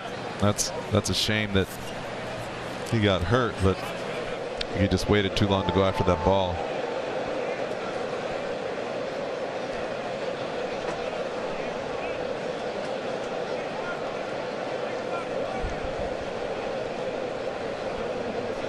It's an error on Senzel on the throw. That'll be his 4th error of the year, and they're not going to take any chances. It's 11-0. Yeah, go get that looked at. Well, get some ice on it right now. Unfortunate that he got caught up there. He goes down to get this and gets Dexter's arm. Could be the thumb too. You worry about that, the wrist, the hand, any of those things on that type of play. So Suarez is out. And Farmer will come in and take over at third. For the Reds, number 52, Adam Farmer, enters the ball game. He'll be playing short. 11-0 Cardinals.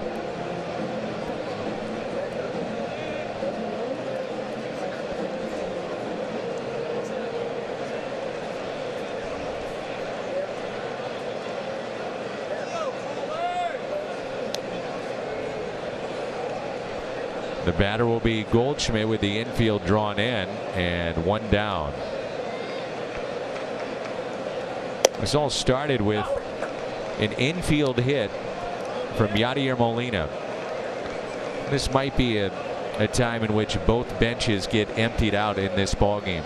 You know, even Mike Schilt with an 11-0 lead could give Yadi or others some time off. A little earlier start tomorrow night. 0-2 the count here on Goldie, who hit a 2-run homer back in the 5th. He now has hit 27 and he's driven in 65.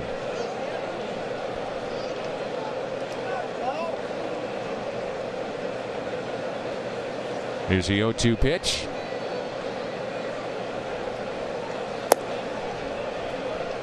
StatCast AI powered by AWS. That ball's blasted the other way.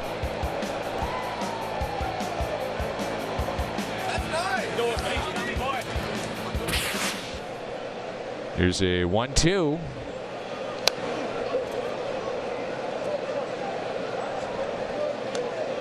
So the infield hit by Molina. Wong a base hit to left field.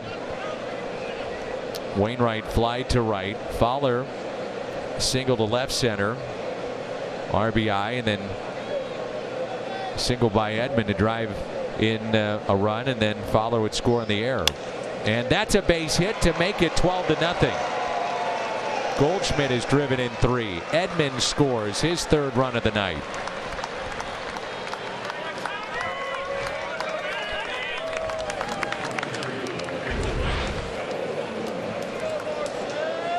Just a breaking ball that gets too much of the plate.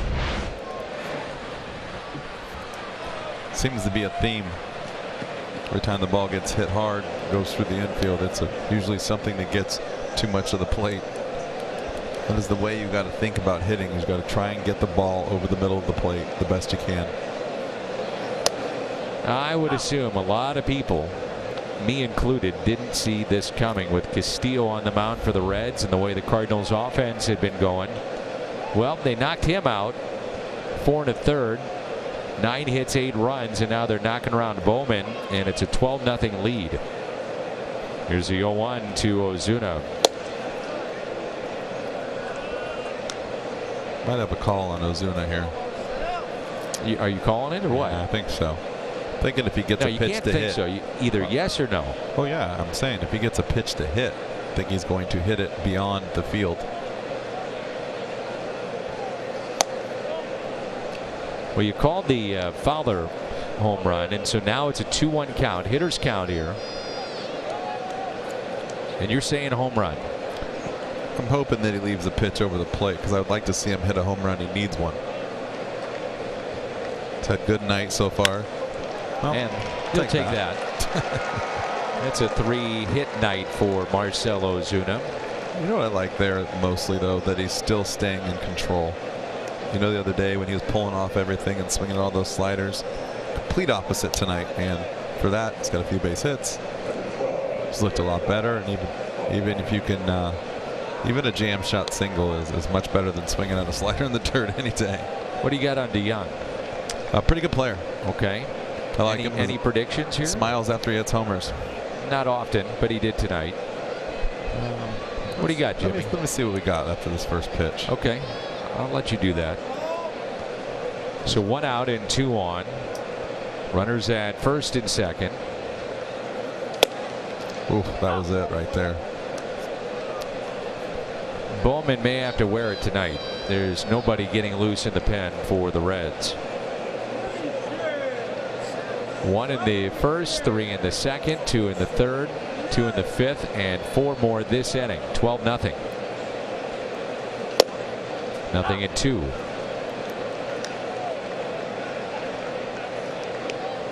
Six singles in the inning against Matt Bowman. It's 6 in a row the other day, didn't we? Yes, sir. Cincinnati, or I'm sorry, in Kansas City. Matt Carpenter, the only one in this lineup, including Wainwright. Everybody else has got a base hit.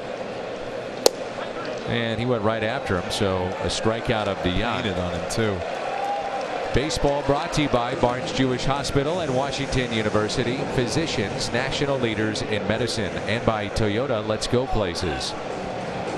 So let's see if Carpenter can't get in the act. Well, you got to tip your cap to Bowman right there. It's pretty good pitching. It's got a sinker. A lot of righties think that sinker is going to come down and in, and he was looking there. I was going to. Well, this is my call, by the way. I was going to comment that he looked good taking the pitches. Go ahead with it, Matt Carpenter. I'm saying it's going to be a little sinker down into Carpenter. He'll golf one to right, and that's how he's going to get in the act. All right. You good with that? Yep. I'm good with anything that gets you in the act. The only Cardinal without a hit tonight. Looking to change that. The 0-1 pitch by Bowman. Inside. 1 ball and 1 strike.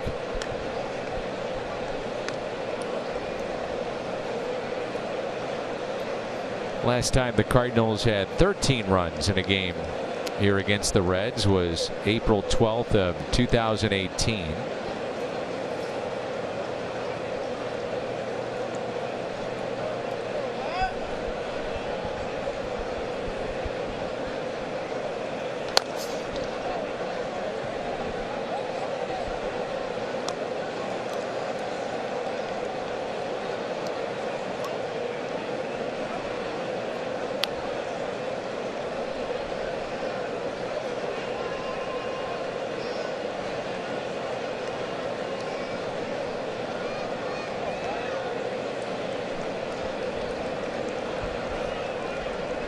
One and 2 the count.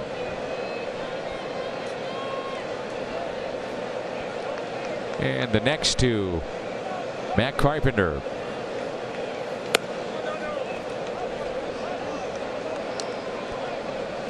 It's a kind of game that give Randy Arozarena maybe some playing time, or Lane Thomas, move Edman in. Yep. Whoever your horse has been running, you've been running them out there every day. Get them back in the game, get young guys. Normally what you would do is you would wait until your starting pitcher is out of the game, and then you would try to mix in a few guys just out of respect. Tapped foul. He is going so upward, as I've noticed. I feel like from up here you can see like a different look from Matt Carpenter, where it looks like his shoulders are dipping right there. So look at the bat angle he's got going straight up. Jimmy, that's why I said this might be the right matchup with Bowman, because he has been dipping. But that the lift. That lift has to come after the contact, not before. And it's like he's trying, I think, to lift the ball instead of just allowing it to happen. I think it's just, in my opinion, from watching him all these years, I think it's just a little bit more than he's ever done before, and so that's throwing him off, and it's really causing him to foul pitches back because the angle is so steep going up and not a little bit more level, even though he does have an uppercut swing, and it just seems like it's going up a little bit more, like he's trying to lift balls. And it makes sense too, because what that will also do is it'll get you jammed more, and it'll get you to pull balls around you and at your feet more, because you're just coming off the ball a little bit.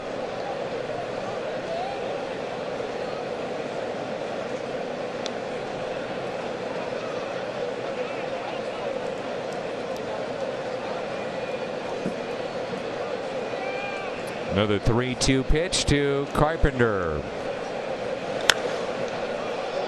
Out of play. That's what I've been noticing. He just. This one wasn't as bad, I don't think. Just dipping with the back shoulder. And he's thinking about it right here, but I don't think that swing was as bad as out over the plate a little bit and not where he wanted it to be. But look at the swing plane. See, it's a little bit better there, and I know the ball's away. It's a different type of swing, but he takes that swing into a pitch that's running at him or over the plate. He's going to hammer it.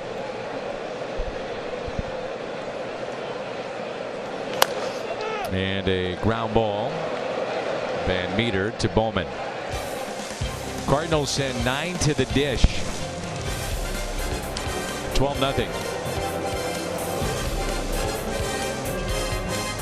Difference maker Dexter Fowler, Tommy Edman, Paul Goldschmidt, Marcell Ozuna, Paul DeYoung, Yadier Molina, Colton Wong, and Adam Wainwright, all with hits tonight, and it adds up to a 12-0 Cardinal lead. Cardinals with some defensive changes in this game. Lane Thomas will take over in center. Fowler moving from center to right field. Tommy Edman right field to left. And those are your changes. Bowman hitting for himself, and here we are in the bottom of the 6th. What does that tell you? Yep.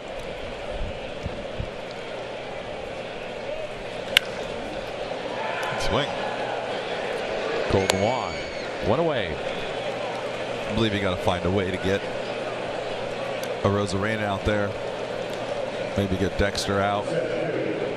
Maybe get DeYoung out or go. I mean, it's hard to tell who's played the most innings, right? Who's kind of know how your players feel, and that's something we don't know up here. Who's kind of beat up and who's not. I would think DeYoung. I mean, he's in there every single day. Maybe even Yachty, as you pointed out, until Wainwright comes out. Yeah, but well, definitely. Yeah, you don't change too much until Waino comes out, but. The base hit into right, and that's Nick Senzel. He's 1 for 3. Just the 3rd hit allowed by Wainwright thus far.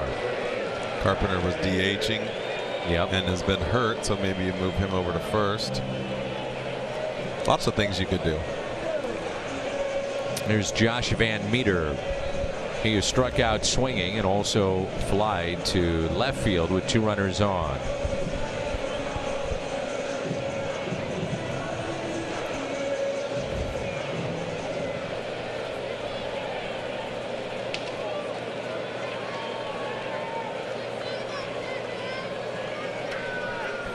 Cardinals were able to turn a double play back in the 5th to end that inning. And there's strike 1. I think the other thing you look at too is how long do you want to go with Wainwright? Now he's been efficient, only 67 pitches, but late in the season many times you're trying to buy an inning or 2 if you can, especially with a guy that's been around a long time. Well, that answer lies in your bullpen.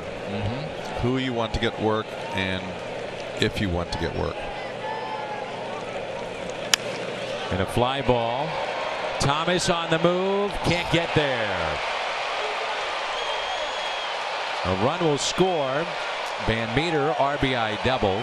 And the Reds get on the board to make it 12-1.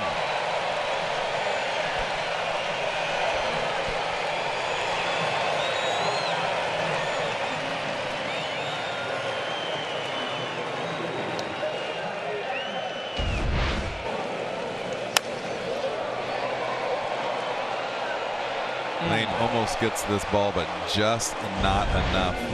It's like he was a little hesitant to dive again. Like he doesn't like to go head first, which some guys don't, which is fine. Doesn't mean they're worse off than the guy that does. It just means that's his game. Good effort. Here's Farmer, who's in place of Suarez, who left with an apparent hand issue, so he takes over at third base in his first plate appearance. Season numbers in 78 games.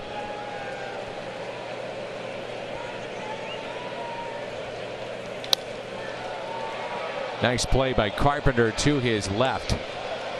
He's made a couple of nice plays defensively in this series. Yeah, I was teasing him about DH and said he had fresh legs. Probably agreed with you. It's a pretty nice play right here.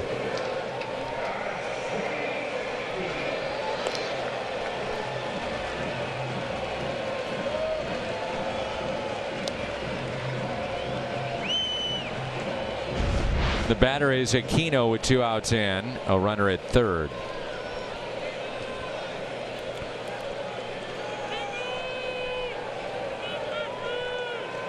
He's 0 for 2 with a pair of strikeouts tonight. Do you remember, and I don't know if you would be even paying attention back at that point in your playing career, but Andres Galarraga came to St. Louis and Don Baylor was the hitting coach. It was a 1-year deal and they opened up his stance like this. Really? And it changed his career and gave him longevity. And there goes another one. He's done it again. Aquino with his 10th home run. Man, oh man, that is a bomb. Well, and this is what we have these conversations about leaving Waino in. And you don't have a day off for a while. And you'd like to see him stay in there, but then you also don't want to have to see him throw balls over the plate just because they have a big lead in situations he probably normally wouldn't throw pitches like this. Just a slider down and away, cutter. I've been pitching him away tonight and finally got a hold of one. Got some pop. Just to finish the point, but Galarraga then, and I love talking hitting with you, but he put both eyes at the pitcher. And he said by opening up like that and seeing not just out of his left, but being able to square towards the pitcher, how it changed the outlook of a hitter. Yeah, I think as a hitters sometimes can get closed off too much. And when they go back to get started with their load in their hands, if their back turns too much, they can lose a lot of pitches that way from turning around and turning backwards too much. And yeah, I didn't know that Galarraga was in St. Louis for a year, to be honest with you. And I remember when watching him when I was younger and even playing against him, and it was amazing to watch. I mean, this guy was just, he would hit everything. Don Baylor then the next year becomes the manager with the Rockies, and he said, go get Andres Galarraga. I fixed him. I want to keep him. Yep. There's a hanging cutter. But he opened up very similar as Aquino hits that 2-run homer, and that's off the glove of Wong and into right.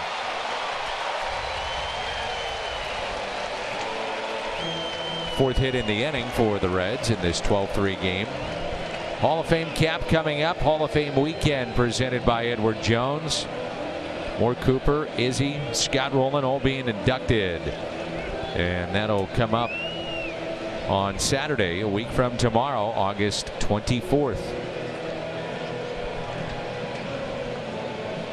John Brebbia is throwing in the Cardinal pen.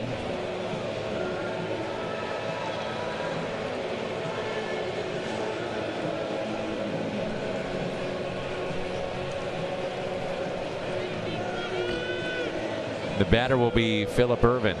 Cardinals looking ahead to next inning of 7, 8, and 9. So this very well could be the final inning for Adam Wainwright.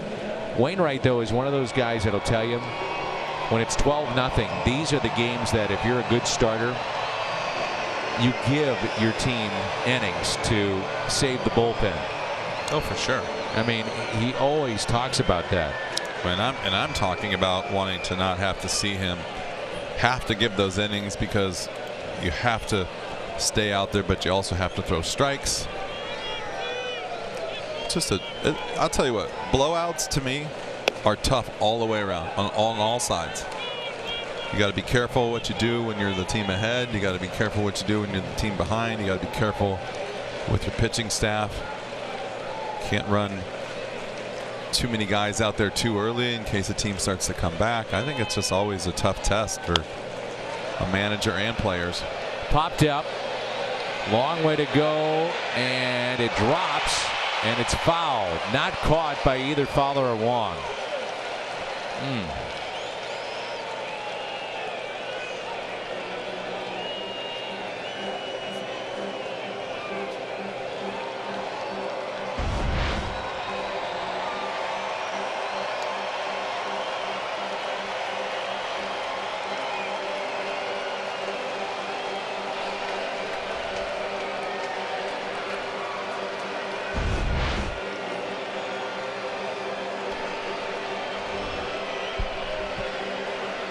Well, you can check it because it's past the umpire, so it is reviewable.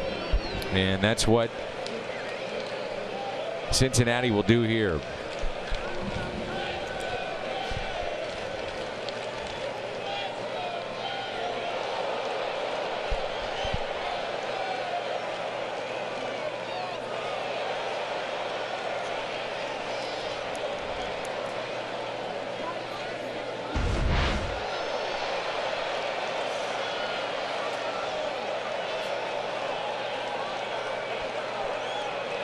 Very hard to say definitively whether or not that is a fair ball. Well, you can't see chalk come up there. It's not obvious.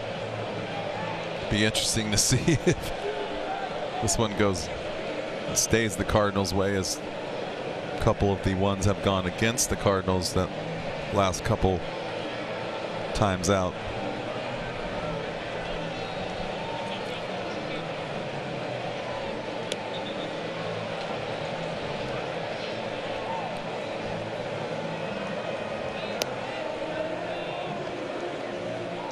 So it is a foul ball.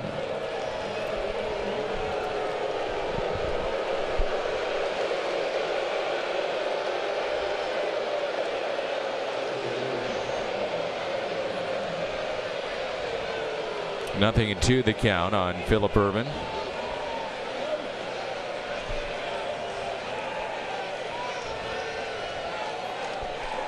Galvis, the runner at first base. Cardinals about hit the Reds 15-6 in the ball game. That's taken low. 1-2.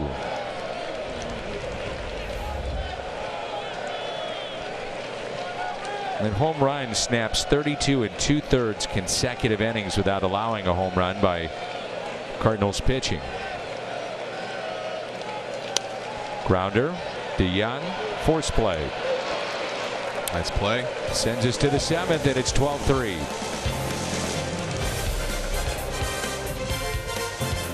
For Joel Kuhnel, a right-hander, began the season at Double-A Chattanooga. And in the minor leagues this year, converted 14 of 18 save opportunities. He's a draft choice from 2016, 11th round.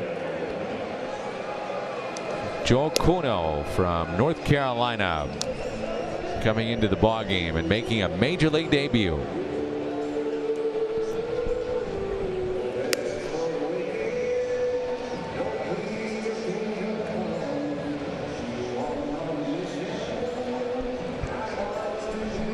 Gateway Honda home run inning. Cardinals hit a home run. The Gateway Honda dealers donate $1,000 to the Make-A-Wish Foundation of Missouri.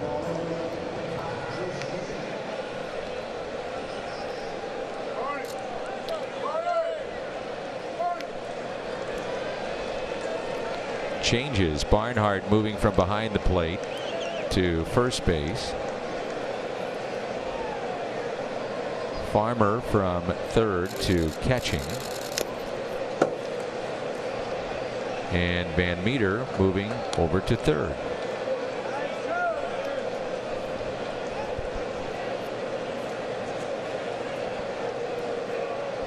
It's an inning and 2/3 for Matt Bowman.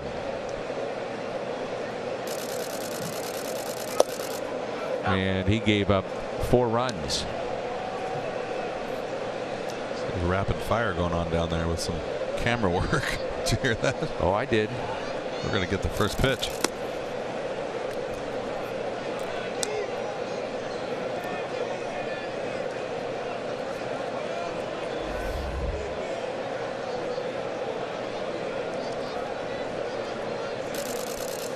Up and in to Yadier Molina.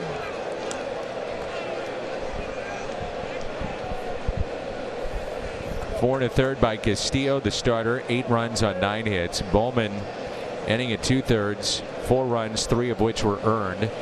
6 hits. Kuno strikes out Yadier Molina. So he just might have struck out a Hall of Famer in his major league debut. This is 97 running and tailing in. Good fastball. Really nice fastball.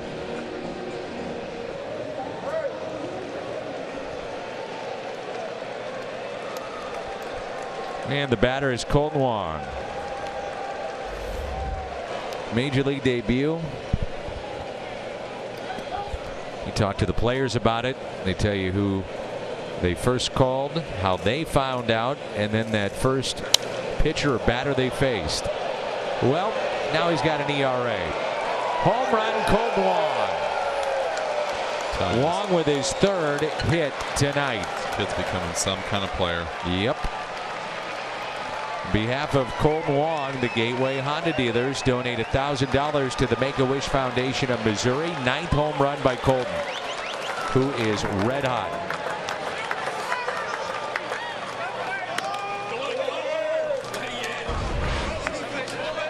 You ready for the heater?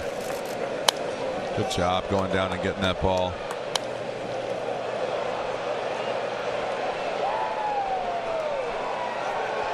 Back to a 10-run lead, 13-3. Here's Wainwright. And Wainwright swinging away at the first pitch. High fly ball to Phillip Ervin in left field for out number 2. Waino is 1 for 4. And the batter will be Dexter Fowler. I really felt coming into this season that Colton Wong would, I don't know if it was going to be a great year, but a good year, a very good year. Started to see signs of it at the tail end of last season, and I give Mike Schilt a lot of credit. Those two are very close, worked with each other in the minor leagues. Mike was managing Colton coming up, and Mike made a point to go to Colton and say, you are going to play every day, lefty, righty. Now there will be the occasional time late in the game, I don't know if you do it now, but back then, where we'll pinch hit for you with a lefty. It's a tough lefty for sure. Right, but the way he's hit lefties, I'm not sure you're thinking as much anymore. Well, I just think what you said, what you saw at the end of last year was starting to show you. But it was 2 years ago when he started making big adjustments, and then at the beginning of last year he lost them, and then he slowly started to find them, and then this year he has made a few adjustments inside of his adjustments, and it's like kind of at sometimes feeling his way through the 2-strike situation, and then sometimes being a little more aggressive with it. And you just have to, it's all about the games. You just keep playing the games and keep learning, and then being aggressive right there when he's got an 0-0 count. A great job. And then if he goes back to 2 strikes, cuts it down a little bit, and just been watching his average rise and rise. And we all know he can play defense.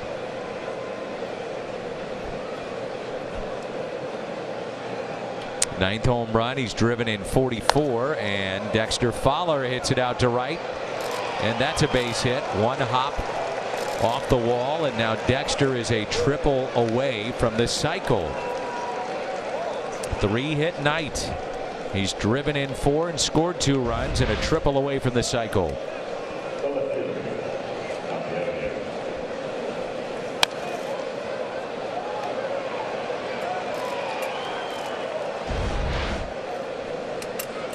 Now Tommy Edman, he has a 3-hit night. Cardinals with 17 hits in the ballgame. Edman, 3 runs scored, 3 singles, and a run batted in. Pulled just foul. 17 hits tonight for the Cardinals. Ties their season high. They had back on April 22nd, they had 17 hits against the Brewers.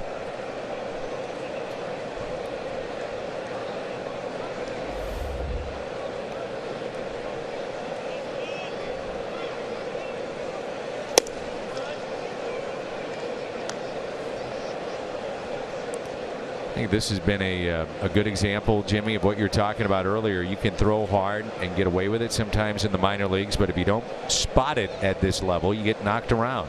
Well, you got to have more than 2 pitches usually, and confidence is a big part of it too. You can't get hit and then start nibbling and trying, and then all of a sudden you get behind, and then you have to throw it over the plate, where in AAA, just like being a hitter, you're going to get a fastball. Well, in AAA, as a pitcher that throws hard, you can throw the fastball. Majority of the time it's not going to get hit. or get hit hard. A lot of adjustments.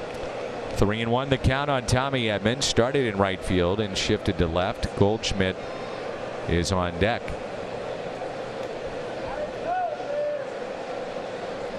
Three-1. Good rip. That was career home run number 50 for Colton Wong and career RBI number 250. It's a nice little double milestone. The night that he celebrates his major league debut back in 2013. August 16th. 3-2. Fouled away again. And Aquino, from the Reds' perspective, it's been a tough night, but he is homered. That's 10 home runs in 16 games. Nobody in the history of baseball has reached double-digit dingers that fast, ever. Ever. Continues to make some records. 3-2 pitch again. On the ground to short. Cardinals strand a runner, but they pick up a run thanks to Colton Wong and home run number 9. And it's all Cardinals here in game 2. One as Will Clark will be back in St. Louis. Cardinals.com/budbash. And you can buy a VIP theme ticket. His pregame autograph session. Cardinals.com/budbash. Will Clark coming to St. Louis. Jairo Munoz takes over for Paul DeYoung. It's short. And the first pitch by Wainwright to Tucker Barnhart is taken for a ball. We're underway here in the home half of the 7th. 13-3 Cardinals. The thrill, the sweet swing of Will Clark. That's down into the corner. And a leadoff double for Tucker Barnhart. Waino's got 82 pitches tonight, which is still pretty good. Nice and low. He is 30 pitches over 500 right now, which is pretty good. Strikes the balls.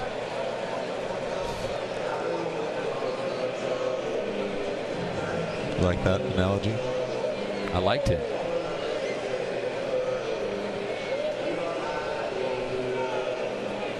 Crowd tonight 24,118.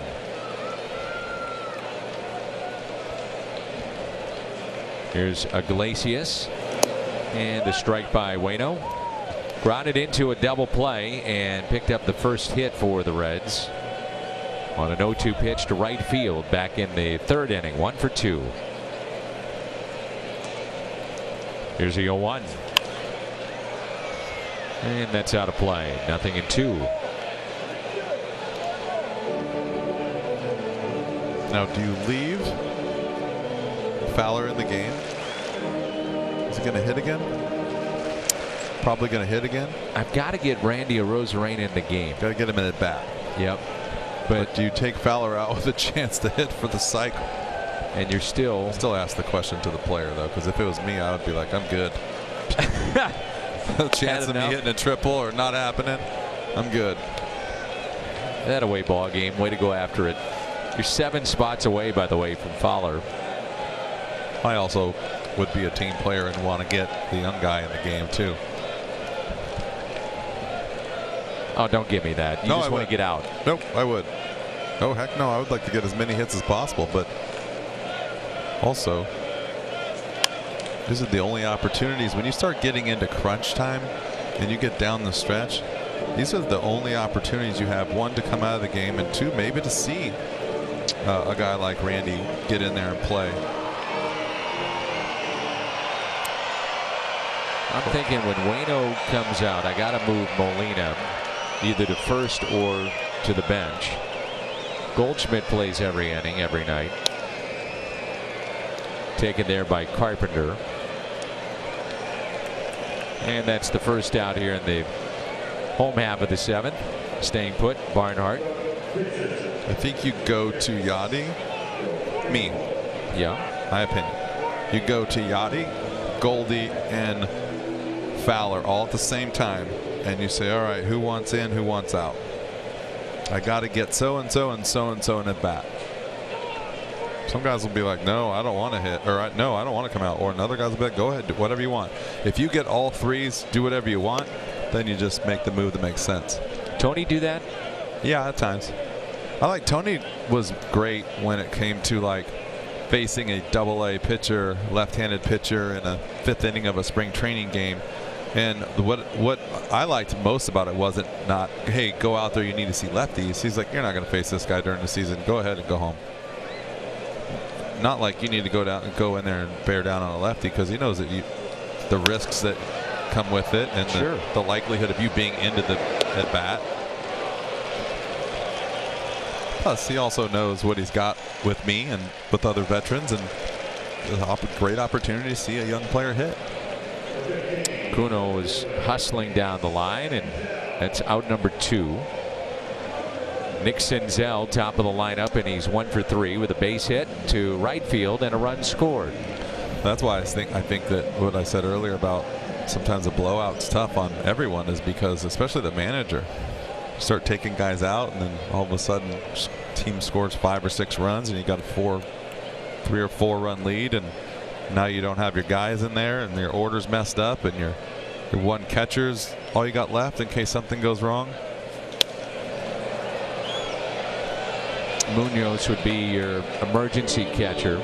Sometimes I think it's easier to take guys out when you're losing big versus when you're winning big. Yeah.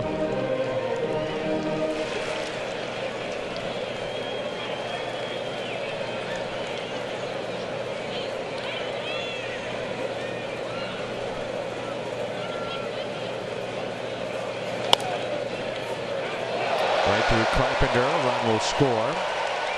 Makes it 13-4. Cardinals with their second error tonight.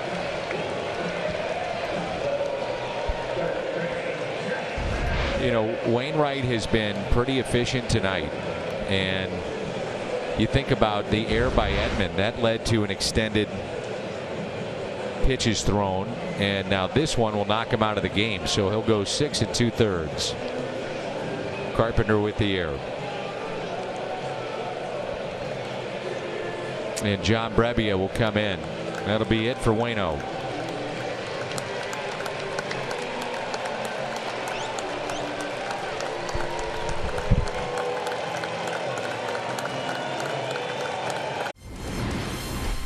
Cardinals baseball tonight on Fox Sports Midwest. And the Cardinals able to knock out a very good starter. The All-Star Luis Castillo went 4 1/3 with 8 runs on 9 hits, all earned. Bowman inning and 2/3, 4 runs on 6 hits. Home run hit by Colton Wong. Cardinals have hit 4 tonight. They lead it 13-4, 17 hits tonight. And John Brebbia is our Chevy call to the pen. Looked like Mike Schill was telling Goldie to play behind the runner. That's Senzel. Josh Van Meter at the plate. Shift on the right side. So Wainwright 6 2/3. Struck out 6 along the way.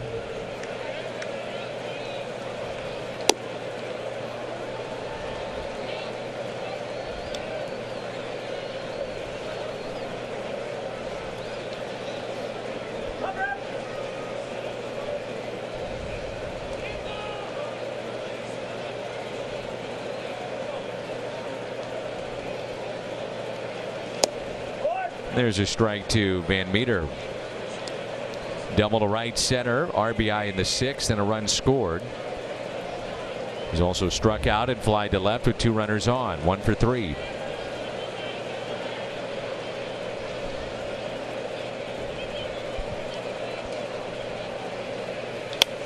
And it's popped up. Goldie calling for it and makes the catch. Almost with his face way up there. But he made the play. Kevin Gossman is the new pitcher. You know, even in games that are lopsided like this one so far, and here we are in the 8th inning, Jim Edmonds, you could always, and I mean always, count on Tom Mee being locked in, our esteemed director, long-time director of Cardinals baseball. Long time. I mean, up there in his age. He is as locked in as anybody. Wieters will pinch hit for Goldschmidt.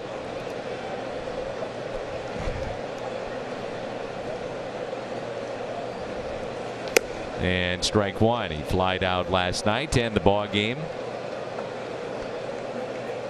Rosarena, the only one left on the Cardinal bench. By the way, it was ruled a hit on the ground ball that went through Carpenter. That was ruled a hit and not an error. That should be illegal. You got to take that up with the league. Well, that can't be a hit. I do my scorecard in pen, Jimmy, and I am not changing it. You wrote down error? Yeah. I think the guys in the truck had error too, from what I'm hearing. It's an error. Just the way it is. Again, Tom Mee is trying to figure out who Matt Carpenter is. Here's Lane Thomas in his first plate appearance of the night.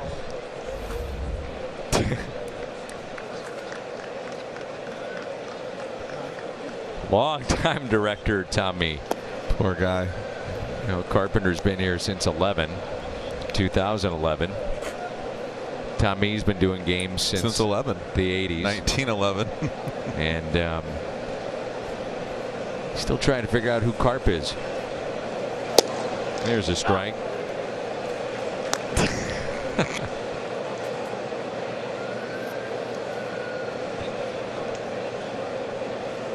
Ball and a strike on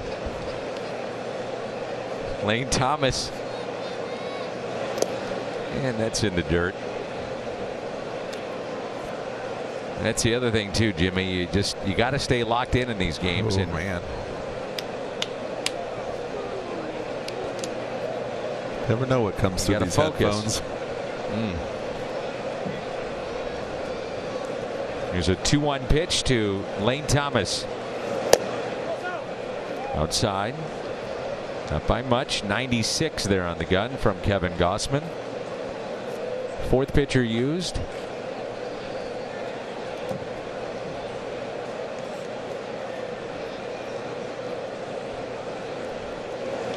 Hit out of play.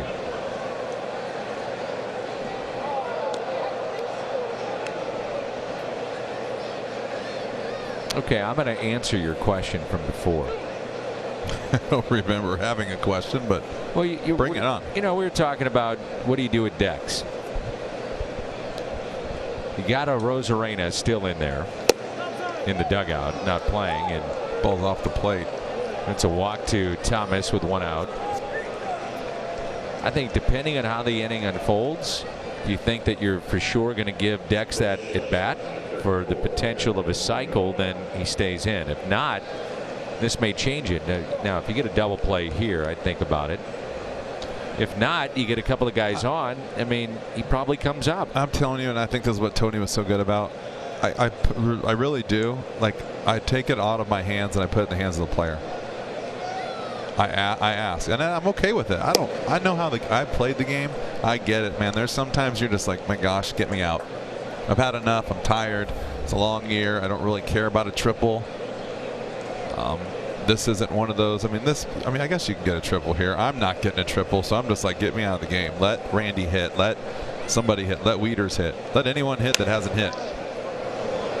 But I think that's why, you know, I like Tony so much, is because, and I think Mike follows in his footsteps as far as he puts a lot of information into the players' hands and gets feedback. He is always asking the players, what do you think? What about this situation? How are we traveling? How are we doing our infield and outfield? Yeah, I mean, everything. Well, you know what else I like? It's open. And the other thing I like too is there's been a couple plays this week that have come up that have been odd, and they've sat down and talked about it during the meeting. The Bach, first of all, that we had, and then Yachty getting hit by the batted ball.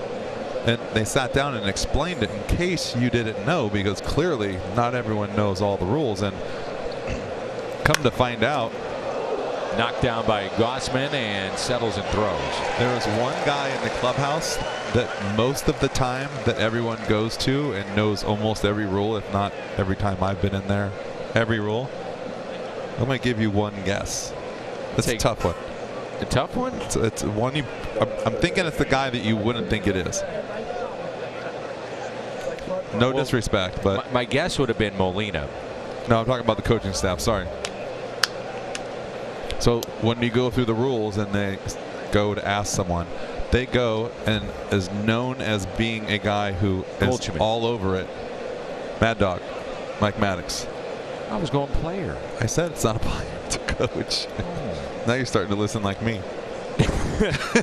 Not paying attention. Yeah. Once the other guy starts talking, you just go and write down your scores and flip through your notes and you forget what was going on. But no, I found that amazing. The pitching coach is the one that knew all the rules. He's the guy in that locker room that literally they ask every time, what about this rule? And he's right on 99.9% of the time. Schilte's on it too. He's pretty good. But he's the one asking because he knows that Mike knows. And even every now and then Schilte will be like, what is... It's not that Mike doesn't know the rule, but Schilte, it's that Mike Maddox knows the rules by detail. And so he'll say, what is that rule actually? And he'll say it almost word to word how it's written in the book. I found it interesting with the balk how it was still in play, and some of the players didn't realize that. Well, that's another thing. The ball can be live, and you only get one base. So on a balk, if the ball is thrown over the plate and you swing and hit it, the ball is live, and you can go. Like it's almost like football. You can take the play. It was pretty funny because we were laughing because we were saying you could decline or you could you know, whatever. But if you get thrown out after your first base, you're fair game, and then you can no longer take the play, or you have to live with the play. So you get one free base. The base runner does, and if the ball's hit, you get one free base. You get 90 feet, and if you decide to keep running, you're running at your own risk, and now the play is live. Right. Which I didn't really know that either. I just figured it was pretty common sense that you wouldn't want to get thrown out on a free play. And I didn't even think at the time that happened that was a balk. Because they said it could have been an illegal pitch because he tapped his foot twice. Because, you know, he did throw the ball over almost close to the plate. So I think that threw off some people too. Right. Why was that a balk? He continued to pitch. There's a 3-2 to Carpenter. That's taken inside. So Matt is aboard for the first time tonight. 2 walks in the inning. And 2 walks issued to the Cardinals tonight, both here in this 8th. Baseball brought to you by Budweiser, wherever legendary MLB moments happen. Budweiser will be there, and by Ford, the official car and truck of the Cardinals.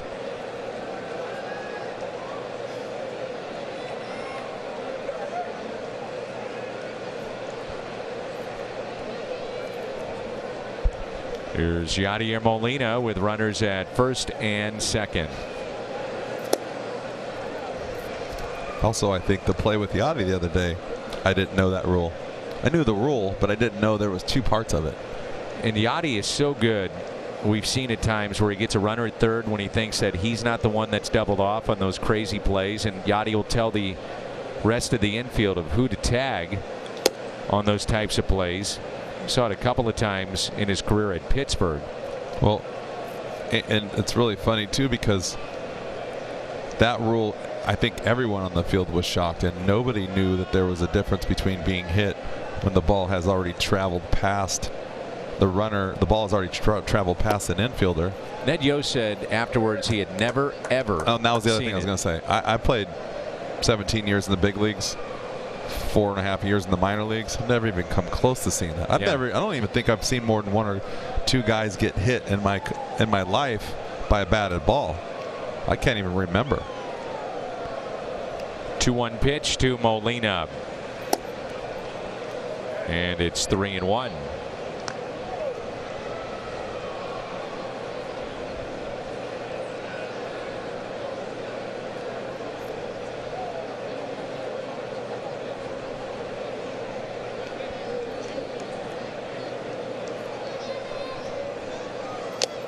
Full count.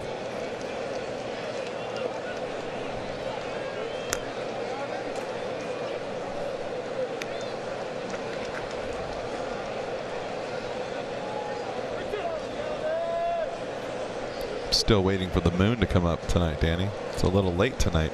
You're all over that moon watch. It was a little yellow when it comes up originally. There go the runners on 3 and 2, and a fly ball lifted into the stands and right. Aquino over, but out of play. We'll do it again.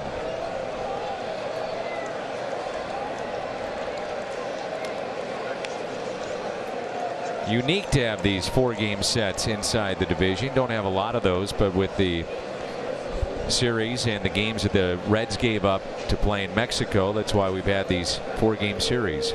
2 of them right now. That's in here. Yep. It's funny that they're here and not at home.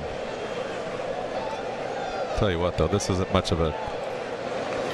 And it is hit sharply to short. Nice play by Iglesias. Not much of a home field advantage, I was going to say, for the Reds. This is a great place to play for both teams. The Tony Perez statue just outside the ballpark. 13-4. Tina takes over at first base. Matt Weeder stays in the game to catch. John Brebbia got the final out. In the bottom of the 7th, it's 13-4 in favor of the Cardinals. Yep, it's late in the year when the beard looks like that. We were doing in spring training, filming shout outs, if you will. Hi, this is player X. I want to wish you a happy birthday. Welcome to Busch Stadium, yada, yada, yada. And we started doing John Brebbia, and I said, why? He won't look like this in 4 months. He looks like a different human being. So if you see a shout out from a redheaded guy that's shaven, it is John Brebbia, the Hyundai pitch arsenal. A baby face guy that no one recognizes. Yeah. Can you tell me you saw him in spring training, didn't know who he was? I didn't know who he was. And then on Mondays, he would come dressed as John Mozeliak. Mo Monday? Yeah. Danny, I'm seeing that yellow moon. It's coming up. I'm also seeing a picture of a freshly shaved John Brebbia up on the video board and scoreboard and left. That's John Brebbia. No, it's not. That is an imposter. I don't know if you were down there yet with some of your duties on both TV and with the staff, but John also handed out roses to everyone during Valentine's Day to make sure that everybody felt loved. He's a trip, man. It's hilarious. He did some crazy stuff. You can read, by the way, John Brebbia every month in Cardinals magazine, and it is funny. I mean, he's got some sense of humor. Yeah, just talented guy and just funny, just fun to be around too. Always comes to the ballpark smiling, laughing, self-deprecating, and he could pitch. 2-2. Got in just enough, and Wong calling for it and has it for the out. 2019 Cardinals Hall of Fame induction class has been selected. Cardinals and Edward Jones will honor Mort Cooper, Scott Rowland, and Izzy. Hall of Fame induction ceremony a week from tomorrow. 3 o'clock, Ballpark Village. Learn more at cardinals.com/HOF. Farmer the first out here in the home half of the 8th. And here's Aquino, who hit his 10th home run in 16 games. Off the end of the bat, and a high pop up into shallow left. This will be Edman who makes the catch. 2 away.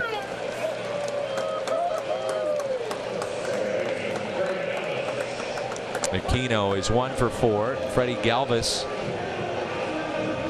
single to right field off the glove of Colton Wong back in the 6th inning.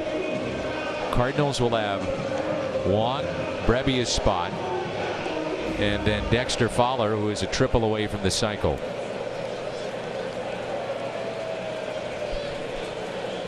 This might be all John Brebbia, depending on how this inning unfolds. And remember, John had a base hit earlier this year, and then his blazing speed, he scored his first run ever against the Phillies. Well, I'm going to tell you, he's going to lobby not to hit, and I would too.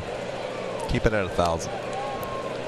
If he ever got in that situation. By the way, the article in the Cardinal magazine is about that hit and how his hands hurt so badly he never wants to hit again. For that reason, I'm saying, do you remember when I said that hurt? Yes. I don't ever want to hit again. I distinctly remember that. We were talking about him shaking his hands. Well, he just stand there too. See, and that's why he doesn't want to hit. He wants to be a career 500 hitter when you can hit 1,000. What if he draws a walk? What if? And you don't want to be hit by a pitch. It's not worth it. To be honest with you, hitting is not fun all the time. Oh, I thought that was coming for us. Just relax, Jimmy. I want to catch one. I thought you got a better read on balls. I want to catch one. I've seen you multiple times up here start to duck or move, and I'm like, well, you know, relax. Relax. Well, I'm relaxed. You got great jumps out there in center field. I was out there running around today with the boys. A couple of the coaches, they were diving all over the place. Were you? Oh, no. Heck Me and no. Willie were working our way into it. Castillo, all the hits against him. Most he has given up. And also the most runs. 8 runs, all earned on 9 hits, struck out 3, gave up 3 homers. And our Budweiser plays of the game against the all-star pitcher and right-hander of the Reds. And now they're going with a position player in Jose Peraza. These are always interesting. He has pitched this season, and Colton Wong is trying to make it a 4-hit night. I'd love to watch the velocity when the position player comes in. 77 right there. And Wong hits it on a hop to Barnhart. No one there, and a base hit. It's got to be a base hit. Yep. Looks like could use a little PFP work right there. Pitchers fielding practice, except he's a middle infielder. Whoops. You know what they used to say back in the day? Taking a ticket. Yeah. Might as well have gotten a ticket to the game if you're just going to stand there and watch. So that'll be a 4-hit night for Colton Wong, and here's Randy Arozarena to pinch hit for Brebbia. 3 singles for Wong and a home run. Dexter Fowler on deck, and Arozarena looks at a strike. So the bench is cleared now for the Cardinals. No available position players remain.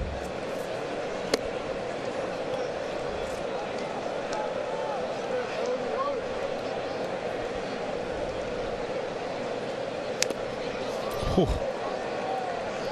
That one caught Farmer, the catcher now. Arozarena tried to hit that ball to the moon. Yep. Boy, you are infatuated with the. It's right in front of my face. I mean, how can I not be? It's romantic. Let's be up focus here in on the booth with you Jimmy. and looking straight at the moon. Watching these pro athletes play on that field. Oh yeah, the fierce competition. The 1-2 outside, and it's 2 balls and 2 strikes. Playing behind Colton Wong, and the next 2, Randy Arozarena. Ripped foul. I would imagine this is where you know, with a right-handed batter, you don't want to be a third baseman, and with a left-handed batter, you don't want to be Barnhart at first. You're going to get some bullets hit at you. Yeah, you could say that in a lot of days, not just right now.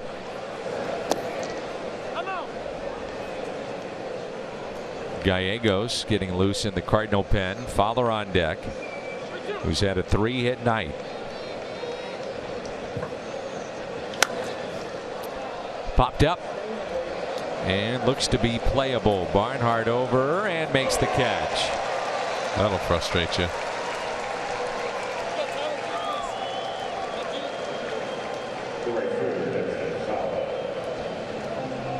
Dexter's going to the plate right-handed. He's trying to get that triple.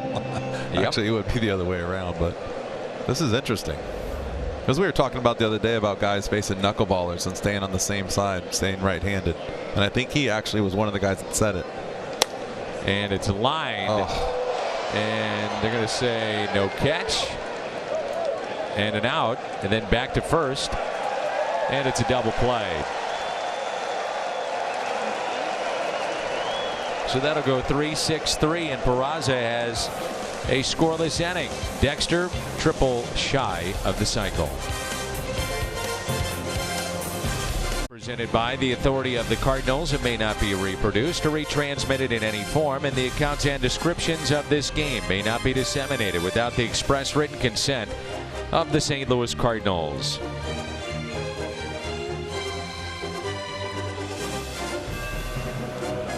Randy Arozarena stays in the ball game in right field. And the new pitcher is Giovanni Gallegos in our Chevy call to the pen. 5 days of rest, so needed a little work here. And Phillip Ervin will lead it off.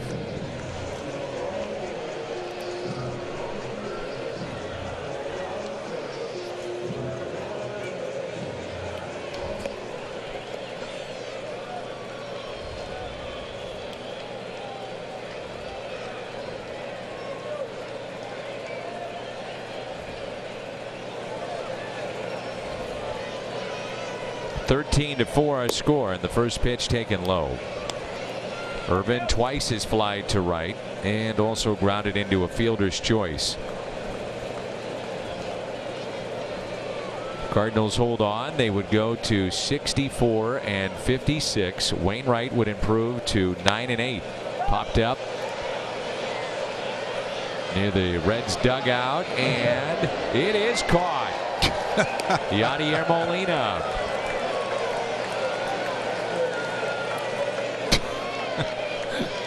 Put somebody else in a different position, and it's a totally different game. Both catchers coming together. Look at that. That is awesome. Almost, he's saying it almost hit me right in the head.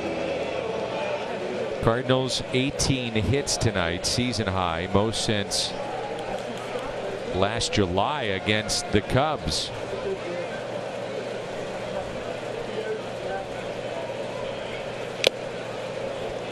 The Cubs lose in walk-off fashion again tonight, 3-2.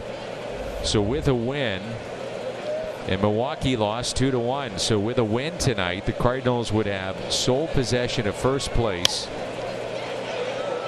going into play on August 17th. Got another chance. 2 away. What a weird, strange year it has been. It just has been odd, hasn't it? I think it's always odd every year. I really do.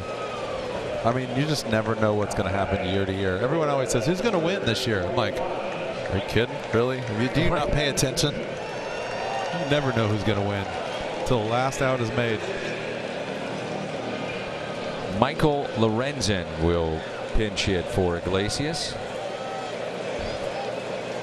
Saw him pitch a couple of innings last night out of their pen.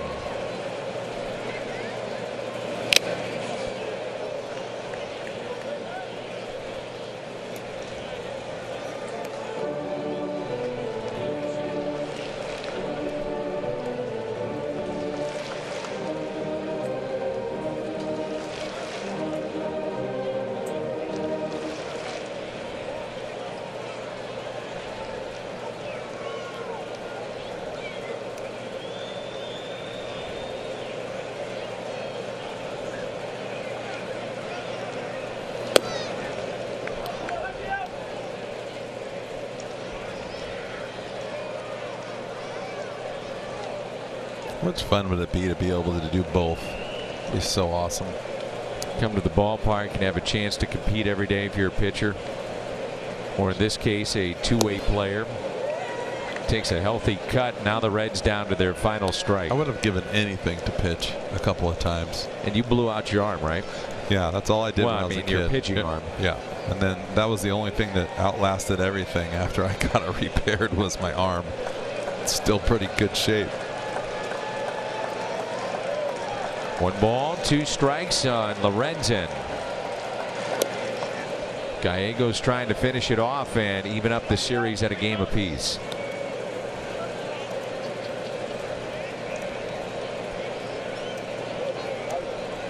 Cardinals, if they win, would go to 64-56 and a game in front of Chicago.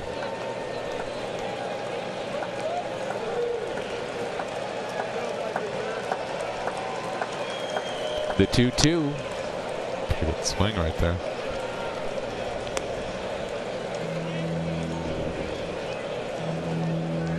Michaelis going tomorrow night. We're on the air at 5 o'clock and hope you join us for game number 3. It's getting fun now. First place, heading down the stretch. That's all you can ask for. Every game, every pitch really meaning more and more and more. The Cardinals will wrap up the road trip then on Sunday. Come home in a huge series against Milwaukee beginning Monday night. Still good seats remain. Come on out. Those are 6:45 starts beginning Monday night. If you have a ticket, make sure you know that. Early start at 6:45 with school back in session.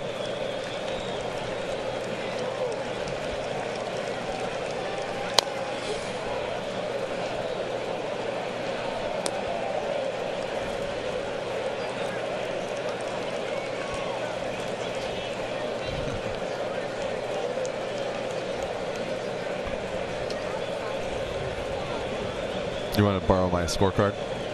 Jimmy, in case you messed yours up. Yeah, you stopped in the 3rd. Oh no, I got to the 5th with the Cardinals. Fouled back. Lorenzen put together pretty good at bat here. This is a healthy cut. It's a good swing too. It's a guy who probably takes a little bit of batting practice.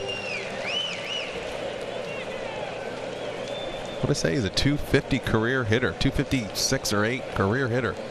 It's pretty good. Hitting 273 this year.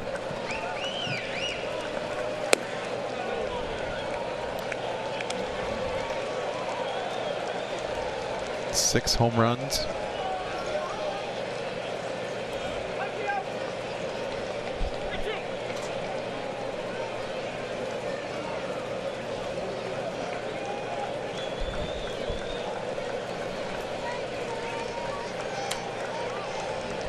Three-two pitch by Giovanni Gallegos.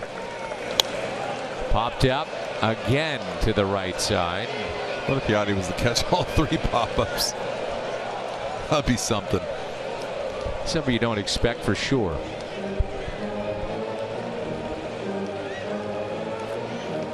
You know, it used to say like if you caught 3 balls in an inning, you had tied a major league record. Right. What are the chances of the first baseman catching 3 pop-up foul balls in an inning? And it's Molina. and a catcher that you put there for a defensive replacement. Got to be a first.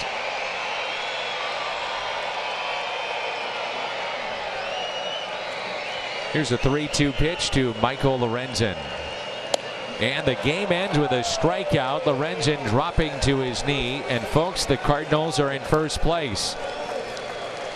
A game in front of Chicago, 2 in front of Milwaukee, and they are 64-56 and a 13-4 win tonight. Off to the postgame show we go.